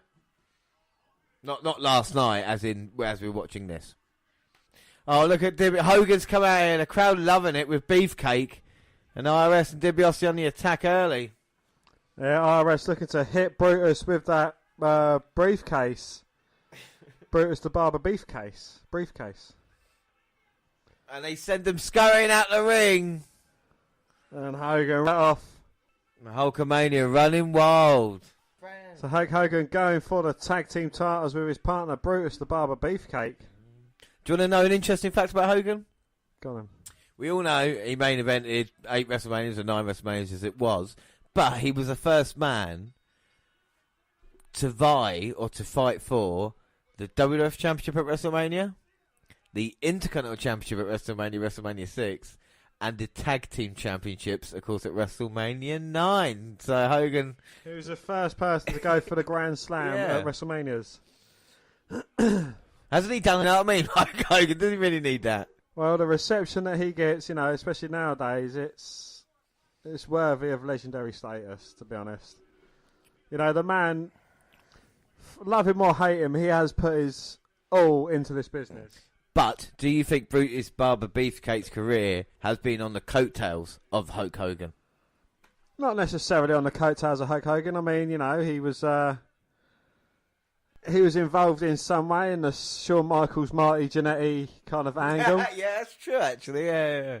I don't think he's had the strongest of careers, Brutus, but he's had a WrestleMania moment and WrestleMania matches. I mean, I think the end of this match goes on for just as long as the match itself. Yeah. Well, obviously, this match kind of gets overshadowed by what happens at the end of the card in the main event. Yeah, I mean, who knows what could happen in an alternate universe if Hogan didn't do that massive power play he did? They would have walked out of it as tag team champions, and who knows what would happen with Money Inc. as champions then? Not Money. What are they called? Mega Powers. I would have thought of. Because it was the Mega Powers when he's teaming up with Brutus the Barber. It was the Mega Maniac with Macho Man. No, it's Mega Powers. The Mega Powers. So it's Mega Maniacs then. Imagine the Mega Maniacs walking out around as tag team champions. And Ted DiBiase the back elbow with Brutus. Brutai. And Brutus the Barber Beefcake is wearing that protective face mask because he did get his face smashed in by the briefcase of Erwin R. Shyster. Being backed up in a corner, of course, he's wearing a Hulk Hogan red and yellow as well. Double axe handle smash on Brutus the Barber Beefcake. What IRS was holding him was unsuccessful. He's wearing that protective face mask. I think it's metal plated. And we're going to get a meeting of the minds between Money Inc. Yeah, double noggin knocker, and Brutus is going to send DiBiase into the turnbuckle. DiBiase sending Brutus headfirst into the turnbuckle, but again, because of that protective faceplate, really unsuccessful. 6, 7, 8, 9, 10. And Beefcake responds with his own strikes in the corner. And one to Hogan's boot for good measure. Tags in Hogan to a huge ovation from the crowd. And the Hulkster's in. 9 in the corner. And DiBiase folding like a cheap suit. And Hogan the punches and taking in the Hall of Fame of Brutus the Barber Beefcake. So what happened to IRS after all this then? Because, obviously, the $1 Million Man went across. He was part of NWO, as was Hogan. Brutus the Barber Beefcake was across there as well. Even Man for the South. He ended up going across to be a part of another group in the late 90s, but it really didn't work for him. And he just retired, and he's not really been mentioned since. It was a bit weird for IRS, considering the kind of legacy that lives on with him in WWE right now. Bo Dallas and Bray Wyatt, of course. And Brutus Beefcake holding DiBiase, and Hogan comes down with double axe smash. So do you think IRS deserves a place in the Hall of Fame? I think if Coco Beware's in it, then yeah, IRS deserves to be in it. Talk about what he's done. I think with Money Inc., it's been enough. $1 Million Corporation. Well, but what does it take to get into the Hall of Fame? I mean, what qualifications? What do you have to have done in WWE history? You have to be liked by the McMahons. I think that's the main thing. I think that happens. Nibby, you're right. I don't want to say Brutus is the reason he's going in. It helps Hogan come back as well. I wouldn't say they're doing it just because of that, but there's a certain ring to it, you know. But anyway, speaking of Hogan and Brutus, they've just cleared completely. And Hogan left Brutus hanging. They just cleared the ring. Brutus went up for a double high five, and Hogan just was more interested in pandering to the crowd. Now they're looking to get a double count out and retain their titles. Oh my God, what a huge announcement that is. Well, it's a good call. Our Money Inc. was just trying to walk away and keep their titles, but they've just been informed that not only will they lose the belts, not only will they lose the match, but they will also lose the belts as well. So they come scarpering back in at the count of 8. No. Only to be met by Hogan. And he says, look, not 2 of you, I want 1 of you at a time. And DiBiase does play a role in Hogan's career as well. When you think about Hogan losing the WWF Championship after holding it on for 4 years, was thanks in part to DiBiase wanting to buy the championship from Andre the Giant as well. And that came up for grabs at WrestleMania 4. Hogan cost $1 Million Man in the final against Macho Man Randy Savage as well. So it's really weird when you think they were against each other in a tag team 5 years afterwards. So, you know, 2/3 of the commentary team as well would also jump ship to WCW. So it's quite amazing how, you know, a lot of the roster that was here tonight, you know, I'd say at least half of them went to WCW in a few years' time. Yeah, I doubt. Well, maybe it's like 75% and to build from that and create new stars rather than relying on the same old guys. Sound familiar? DiBiase now with a poke to the eye and just choking Hogan out with a rope. And our Money has certainly got Hogan's number. I mean, quite an accomplished tag team, Money Incorporated are. And they'd take every shortcut in the book. And, you know, we've seen Hart, he's always been on the side of heel tag teams, but this time he's on the side of a face tag team. Yeah, we've seen a lot of Jimmy Hart here today. We're on the Hall of Fame. Is he not going to be in the Hall of Fame? No. And now it looks like DiBiase got $1 million dream. He's trying to put Hogan out here. It would be a shock as Brutus looking for a tag. The amount of people he has put out with this move. Is the power of Hulkamania enough to help him escape from this? He'd need to be strong. And he's fighting with everything he's got. He's got all the Hulkamaniacs in the crowd trying to get behind him. The whole of Caesar's Palace are chanting for Hogan, trying to get him back into this. Brutus is acting like a cheerleader. But the Roman Colosseum doesn't have rafters, so it's just expression. I gotta admit it, Heenan. And if the arm drops for another time, he's out. No, Hogan's gonna fight back into this one. Making his way back to his feet the only way that Hogan can. No, that was just a spurt of energy. Hogan's going back down and fading fast. He needs a tag to Brutus. Now Beefcake? Now Beefcake's got a sleeper on Ted DiBiase. And DiBiase may be out. Beefcake helping Hogan. Oh, and the referee trips over the strewn body of DiBiase. Can either of these men reach the 10 count? Hogan sits up like The Undertaker, and the referee stops his count as soon as Hogan sits up and not stand up. And now he's looking around to try and find Brutus Beefcake. DiBiase tags an IRS. Oh, and Hogan tags in Brutus the Barber Beefcake. Unloading on IRS. Irish whip. Huge knee. Forearm takedown. Oh. Well, what a cheap shot, Dan. But IRS now looking to capitalise. Elbow. Make that 2. 2. Do your fist drop. And he tags in DiBiase. He responds with a kick. Dropping the knees to the chest of Brutus. Oh, what's they going to do? They're going to take the mask of Brutus the Barber Beefcake off that's protecting his broken nose or broken cheekbone. Oh, they can't do this, surely. Don't call me Shirley. Oh, no. Beefcake's fighting back out of it. Well, with everything he's got. But DiBiase's just moments away from exposing it. Being called the $1 Million Man nowadays isn't really much of a feat, is it? I mean, it's not a grandiose amount of money. It should be the $1 billion Man nowadays.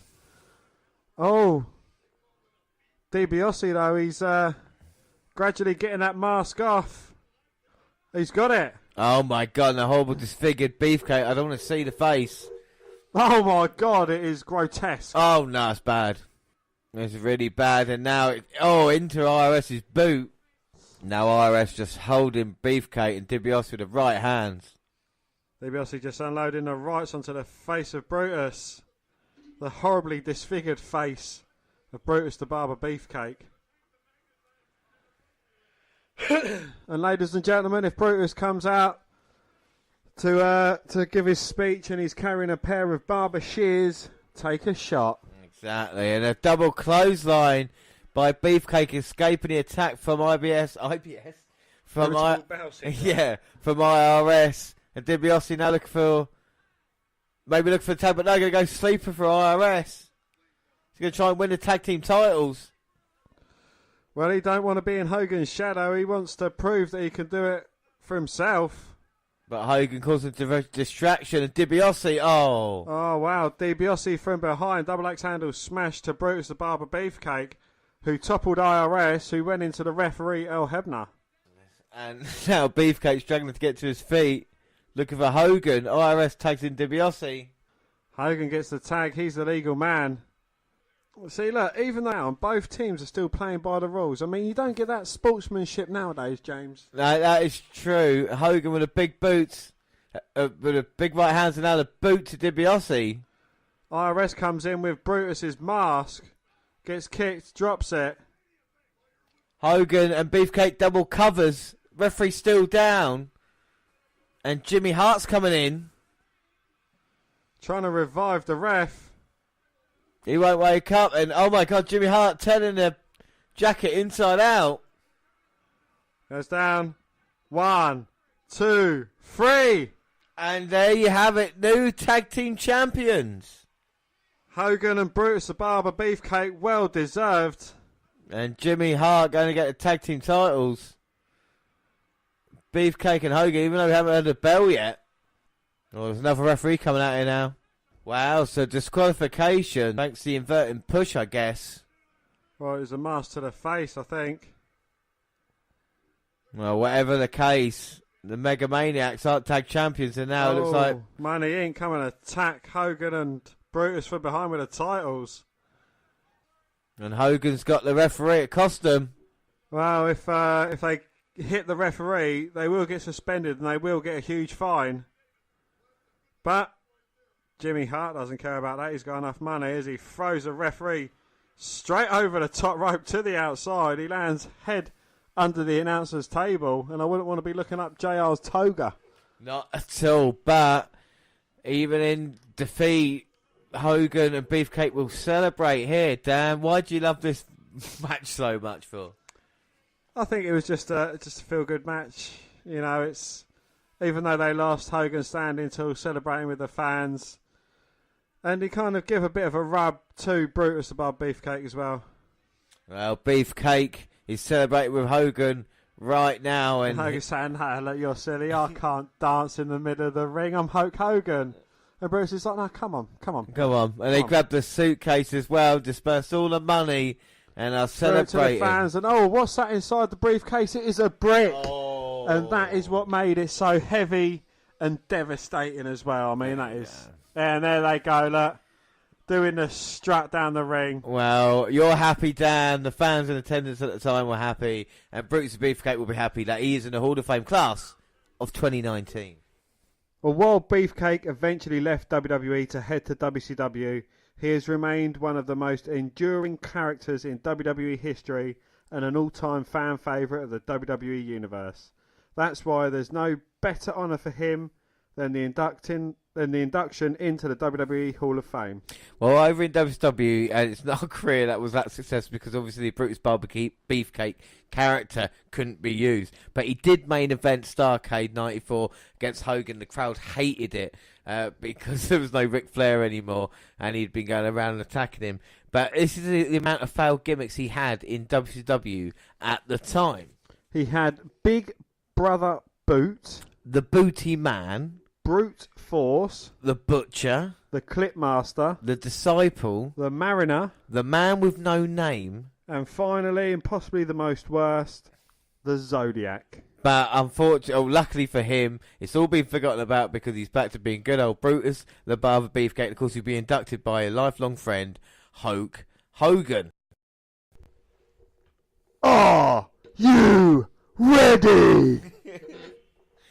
Well, as was first reported on ESPN, D-Generation X, the most rebellious group in WWE history, were the first inductees into the Hall of Fame class 2019. It's Triple H, Shawn Michaels, Road Dogg, Billy Gunn, X-Pac, and of course China to join the Hall of Fame.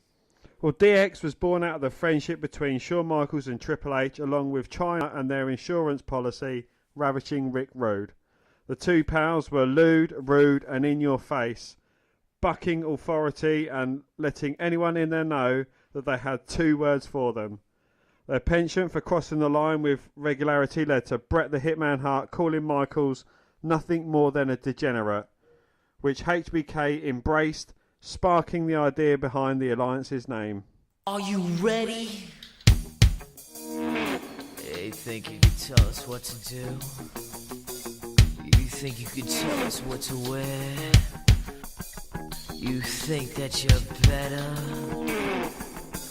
Well, you better get ready. Bow to the masters. Break it down!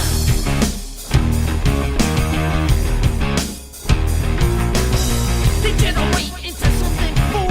We just got tired of doing what you told us to do. That's a brace, boy. Yeah, that's a brace, little man. Break it down. Degeneration. So it's August 18th, 1997, Raw episode 223, and this is the kind of start of the entire D-Generation X and the group in itself. Triple H, Shawn Michaels teaming up for the very first time. The thing I love about this, Michaels coming out, and Chyna's been this kind of stoic figure, since she's debuted, and Michaels just dancing around, getting her in the face, showing off for her, and of course they're going to go against the team of Mankind and The Undertaker. So we asked a question about Harlem Heat earlier. Does Shawn Michaels deserve to have two Hall of Fame rings for DX and his career, Dan? Booker T deserves two. And Shawn Michaels certainly deserves two. But why? For his services to WWE. You know, he was part of Degeneration X. You know, they was hugely popular and successful for the few years I was going, and for the 10, 15 times that they reunited over the years. Yeah, they've reunited so many times. This is a problem with matches when it comes to it. Of finding a great DX match. Triple H and Michaels very rarely teamed up in tag teams. I'll tell you, a really good match is No Way Out 1998, and you've got No Age Outlaws, Triple H and Savio Vega going against the babyface team. And the problem with that is obviously Michaels couldn't compete because he'd injured his back in January. But that was the kind of real kind of knockout, drag-out brawl that we had. One great place the D-Generation X should have kind of performed on the grandest stage was at Survivor Series. I mean, a 5-on-5 tag match, all 5 members of DX. You know, they could have gone against the Nation and another person. Exactly. That was what was built there, and we saw what happened. But it's going to be Michaels and Triple H for the first time now. And Michaels with his swagger, and of course he's had problems with The Undertaker recently, costing The Undertaker the WWF Championship. Yes, and that was, of course, at SummerSlam, I believe, if my memory serves me correctly. It was, and what's interesting about that, Michaels referee with Undertaker and Bret, and Triple H has been facing Mankind, so that feud kind of makes sense, and the feud's been going along with Chyna getting involved. And Shawn Michaels seems more animated than Triple H does. I mean, I take it Triple H is just kind of coming off his in full DX character at this moment. I mean, Shawn Michaels definitely is, whereas Triple H is kind of a bit more serious, a bit... I don't know, he's kind of cutting his teeth at the moment, I suppose. Well, I doubt, this is kind of end of the Hunter Hearst Helmsley Cat of the kind of posh guy forming into the Triple H we kind of know now, and thanks to Michaels. But Mankind has been backdropping Michaels and Triple H, and now they're going to double team. But I think Shawn Michaels deserves his 2 Hall of Fame rings just for what he's done in ring on his own, you know? Well, definitely, and it means like Triple H could be inducted like 3 or 4 times now as well, so... That'd be good for him as Mankind fighting off both men. Well, 3 times Evolution. And there's the COO. Once with Stone Cold as a 2-man power trip. Mm-hmm. The Authority. The Authority. Yeah. And the Undertaker comes in and Triple H and Michael just scarper. But they are working well as a team. Credit to the them. corporation as well. Yeah. There's a 7. They are working well as a team. There's China looking on. But, you know, the thing that I'm most glad about is that China finally gets recognised. I know it's, you know, it's not as a solo act, but I think, you know, she still deserves her place in the Hall of Fame. Without a shadow of a doubt. And you see Undertaker there dominate Triple H in the corner. Michael's grabbing a foot of the Undertaker. Oh, but Triple H trying to attack the Undertaker from behind, getting thrown over the top rope, taking out his tag team partner Michaels. And he got super kick to the side of Undertaker's head. Michaels gets tagged in. I think about around a year, I think he contacted him with that sweet chin music. But enough so Michaels gone right to that spot. Oh my God. Throwing Michaels into the corner. Big boot to Triple H. Gives HBK enough time to kind of escape and compose himself. And Undertaker's who's showing, he cooling down? well, he's showing his recovery skills as the Undertaker. He's calling Rick Rude down. Here he comes, the insurance policy that Michael promised he has. And now we're back from a break and Michael's just slammed Mankind down. Who catches him coming off the top rope. Mankind catches him coming off the top rope. Straight into that mandible claw. Oh. And it's quite interesting as well. Like, you know, the matches that Triple H would have with Mankind, the matches that Undertaker would have with Mankind, the matches that Triple H would have with Undertaker, Shawn Michaels would have with Undertaker, and even Mankind with Undertaker as well. Exactly. So we're talking about the kind of end of an era. Like we had like WrestleMania, what was it, 28? Yeah. That, you know, it kind of shows how important it was. But trying to get involved, sending Mankind, splitting him in the ring post. And now it's Michaels in. Mankind going for the clothesline. Michaels dodged it, then blind tags in Triple H underneath the legs. Michaels goes down over chop block as Triple H clotheslines Mankind down. And Goes for the cover, but only a 2 count. 2. And they are working really well as a team as well. It's a game with the right hands and Michaels in position. Oh no, but Mankind throwing Triple H to the outside. Oh, but Michaels from behind. Having his partner get back into it. And Triple H throws Mankind into the steel steps. He's in all sorts of trouble now. It's Chyna looking on. She's smirking down. No, James, she hasn't got a cigarette in the gob. She's got a smile on her face because she just can. She's going into the Hall of Fame. But the interesting thing about Chyna is she's been inducted into the Hall of Pain as well because she's... And now Michael's got hold of Mankind, sends him his Triple H's boot. But Mankind kind of rolls round it, tries fighting out of DX corner or... Just the tag team of Shawn Michaels and Triple H's corner. They haven't got a name We don't yet. know who they are. No, not yet. They're just a couple of degenerates. Yes, they are. And that's what they're acting like a well-oiled team at the moment, though, behind referee's back. And now it's Michaels going to look to suplex Mankind. And it's a thing of beauty. And Michaels now will be looking to put Mankind away with a little bit of sweet chin music as he tags in Triple H. Oh, but his foot gets caught by Mankind straight into the mandible claw, but Triple H had to tag in and looking to load up Mankind. Oh, no. Mankind gets out of the pedigree attempt. Oh. Inadvertently falls head first into Hunter Hearst Helmsley's crutch. And now 3 men down and Mankind looking to tag the Undertaker. The Undertaker's raring to get back into this. And here comes a dead man now. A huge right hand to Triple H. And Shawn Michaels wisely getting out of dodge. Clotheslines Triple H down. Drops a big leg across the throat. 1, 2. No, Hunter Hearst Helmsley managing to get the shoulder up at 2. 2. And Undertaker eliminates him from the Royal Rumble. Oh, now he's got a hold of Shawn Michaels on the apron. HBK delivers a thumb to the eye. Looking for a shot, but getting caught by the Undertaker with a huge uppercut. Upper what? Sending Michaels' throat first into barricade. And Triple H tried to introduce a chair, but got cut off by Mankind. Undertaker choking out Michaels. Rick Rude coming from behind with a chair, gets caught by the Undertaker and immediately drops it and backs off. Trying to beg away. Now referees looking over at Triple H and Mankind. Choke slam to Helmsley. They sent him flying up in the air, but Michaels back in with a chair. Unprotected chair shot to the head of the dead man. And a chair absolutely dented, and the Undertaker busted wide open. Undertaker's busted open trying to sit up. Oh my God. And now Michaels with a chair again. Second chair shot to the head. Now Michaels and Triple H just looking over the Undertaker. Mankind was caught to the ring. And the Undertaker sits up for a second time, and DX wisely get out of the way and make their way back up the ramp. Well, yeah, Rick Rude, China, Shawn Michaels, Triple H, what would become DX. And unbelievable stuff there. Dan, what do you think of the match? I thought it was quite good, you know. It was a good way to kind of introduce them as a tag team, and it is very interesting to see what they became from this. Without a shadow of a doubt.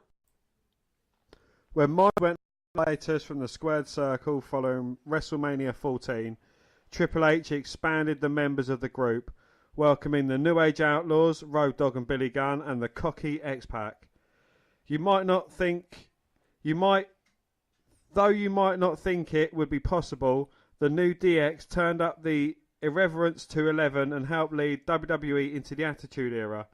DX's defiance wasn't just limited to WWE. In one of the most infamous and ground the era, the Rebels hopped aboard a tank and drove from Monday Night Raw to rivals WWE Monday Nitro, launching one of the biggest attacks in the Monday Night War.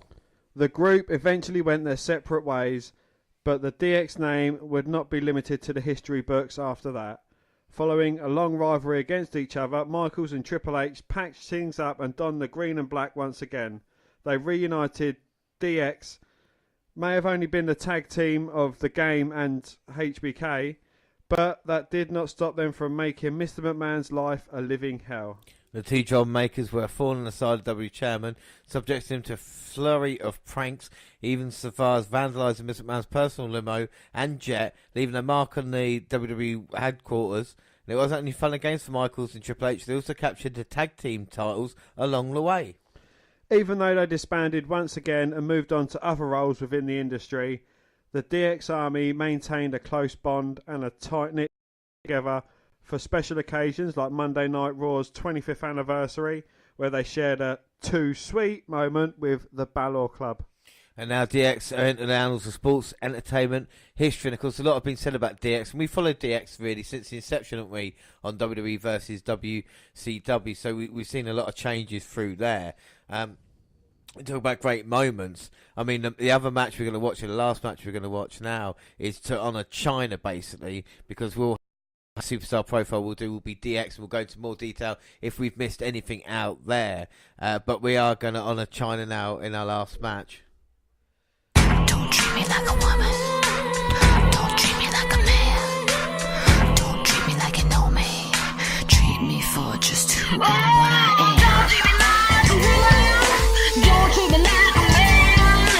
Don't treat me like you know me. Just treat me for who and what I am. Don't treat me like a woman. Don't treat me like a man. Don't treat me like you know me. Well, our last match is from No Mercy 1999, and it's October 17th. It's a good housekeeping match for the Intercontinental Champion. It's China, Hall of Famer for 2019, going up against Jeff Jarrett, Hall of Famer for 2018. That is JEFF JARRET.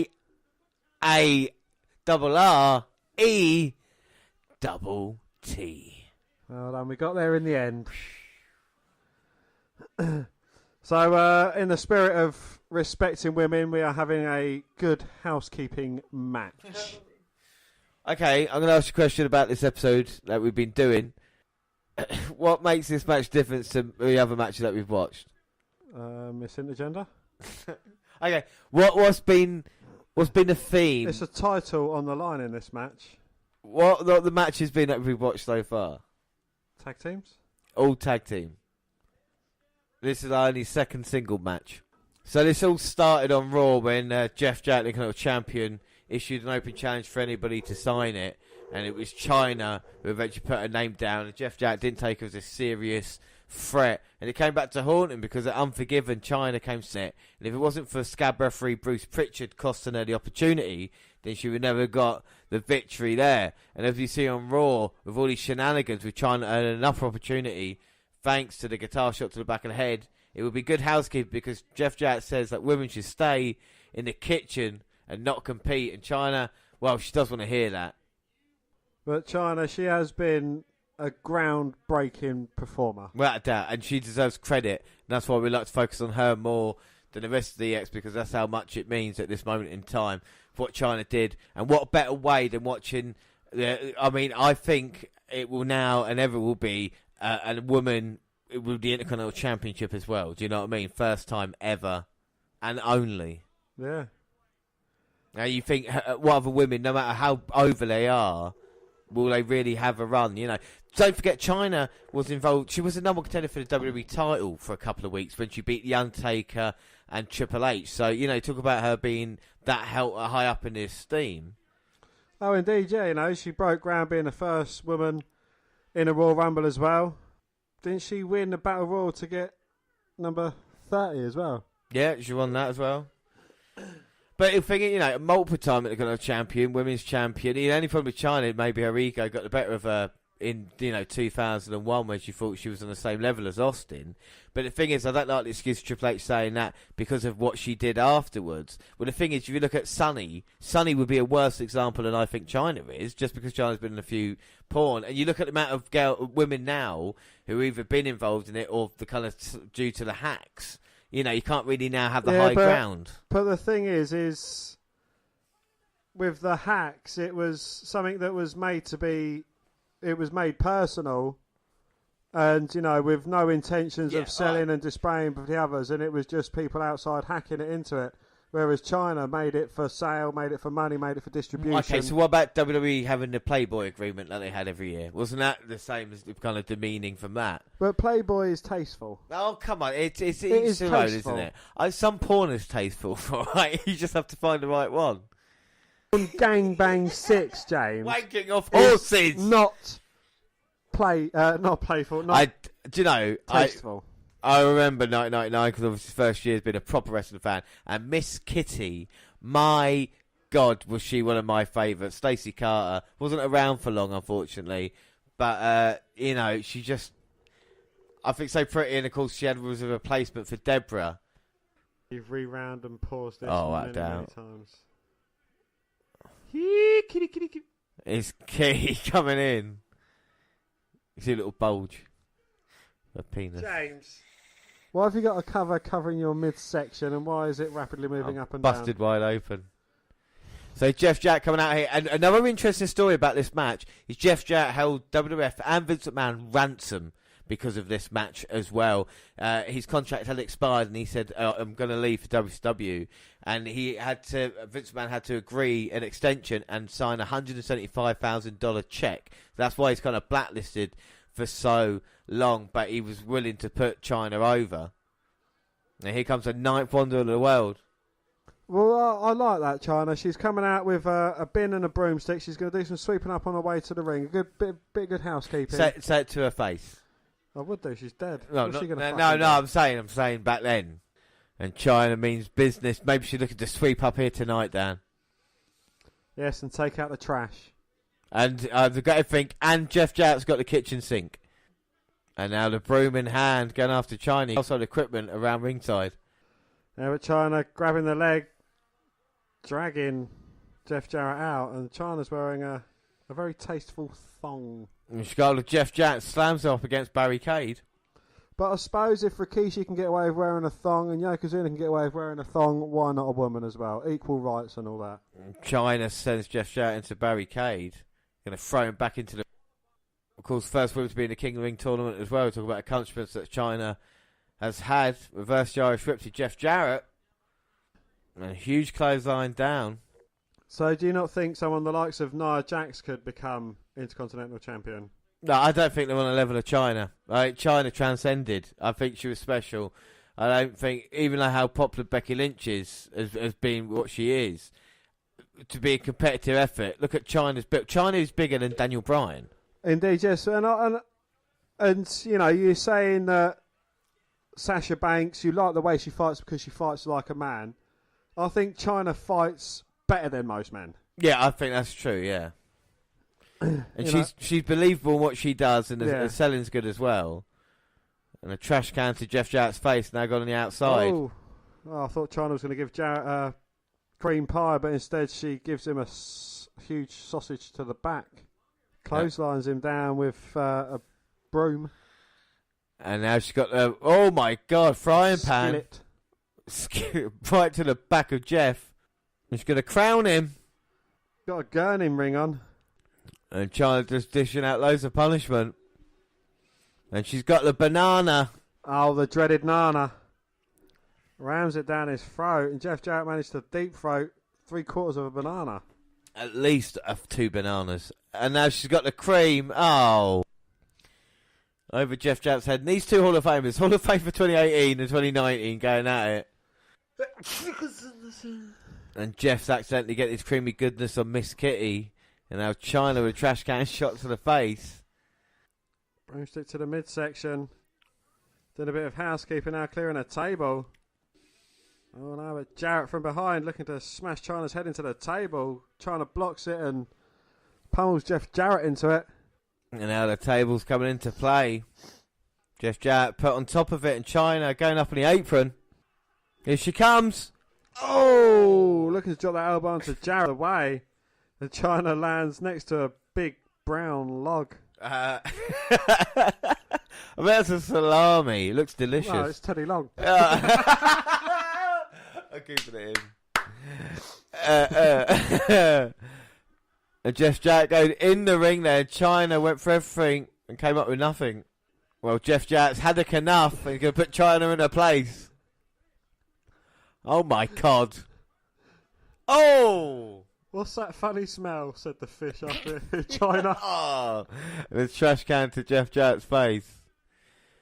Poor China getting thrown in. Well, don't treat her like a woman, don't. But now they've got the ironing board.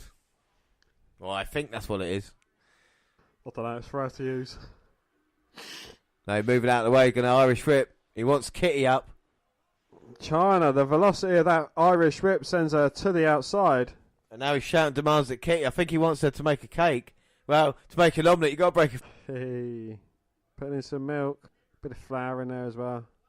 Oh, there you go. She knows what she's doing. Bit of flour in Jeff Jarrett's hands. How could this possibly go wrong?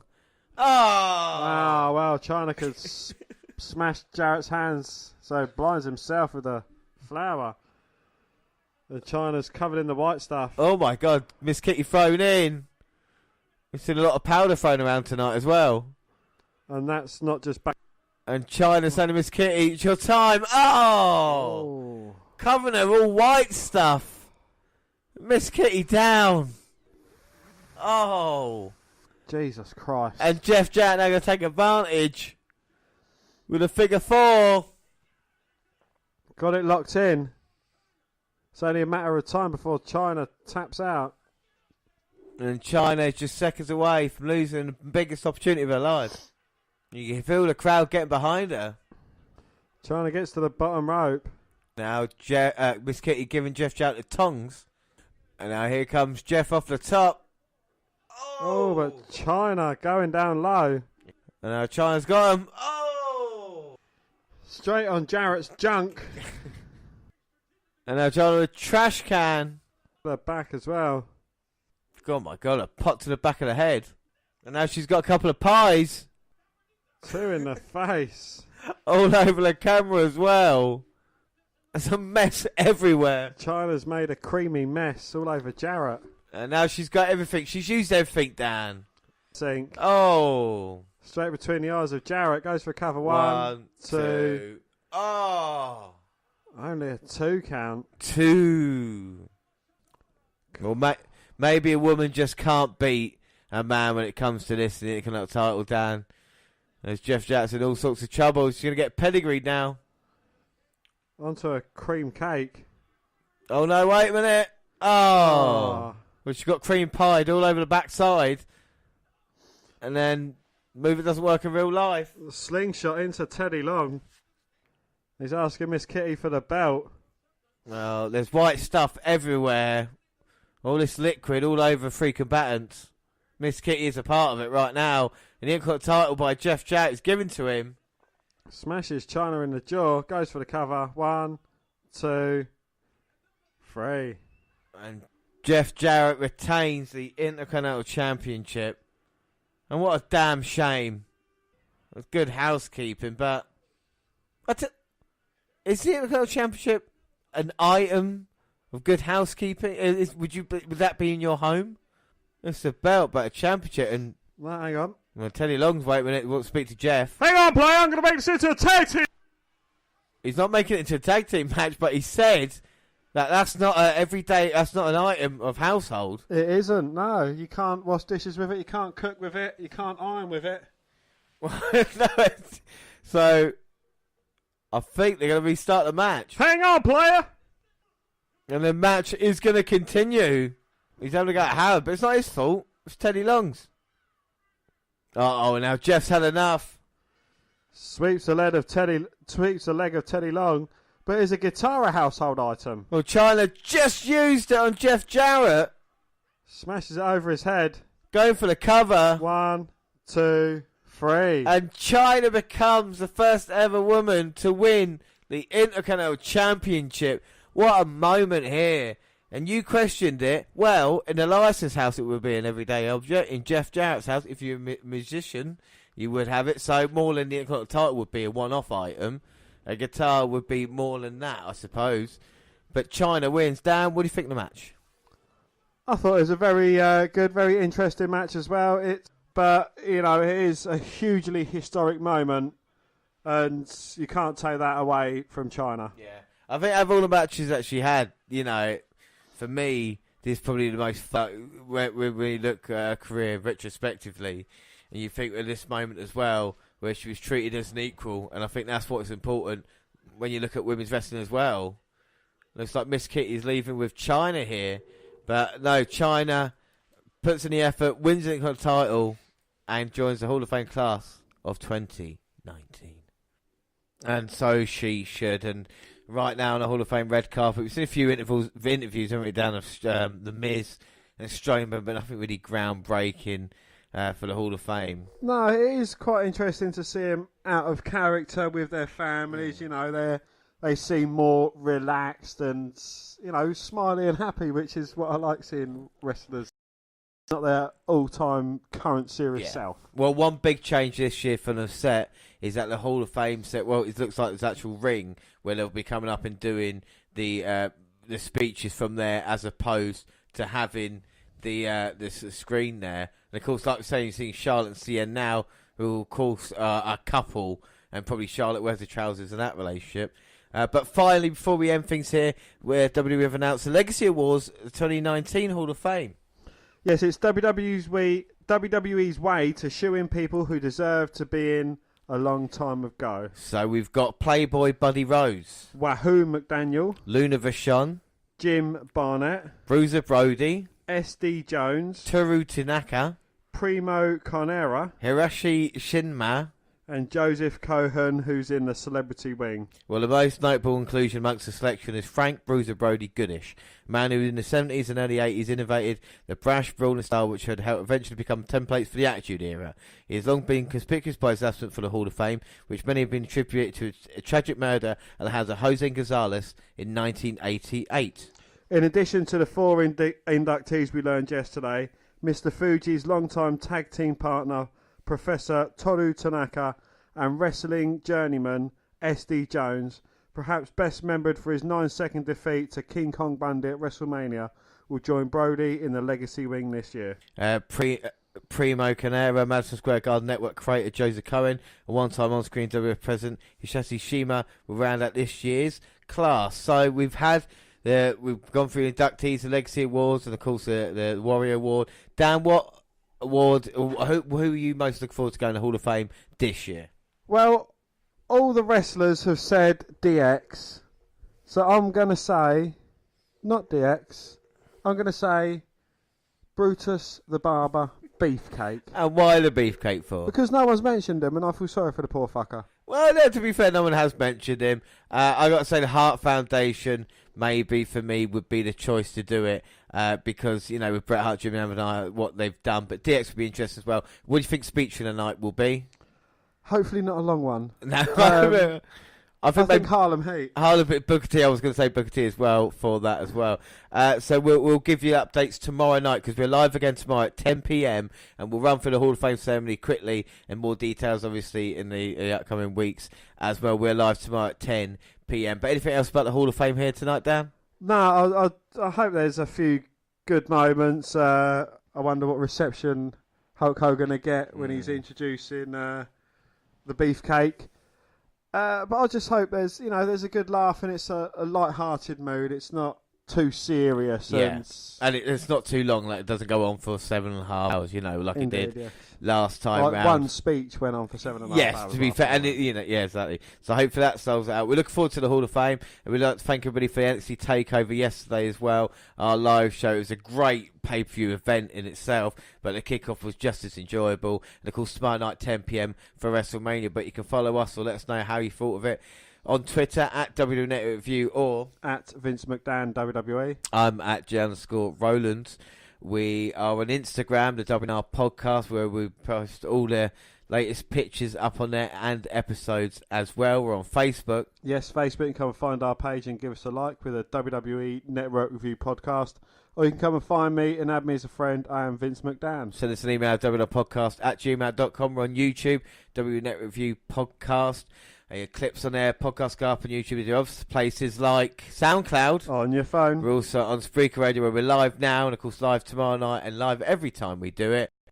Radio and iTunes where you can download, subscribe, rate and review there. But that is it. It is time for the W Hall of Fame class of 2019. We cannot wait. I have been James Rowlands and as always joined by Dan White. We'll see you tomorrow for WrestleMania at 10 p.m. Bye. Bye.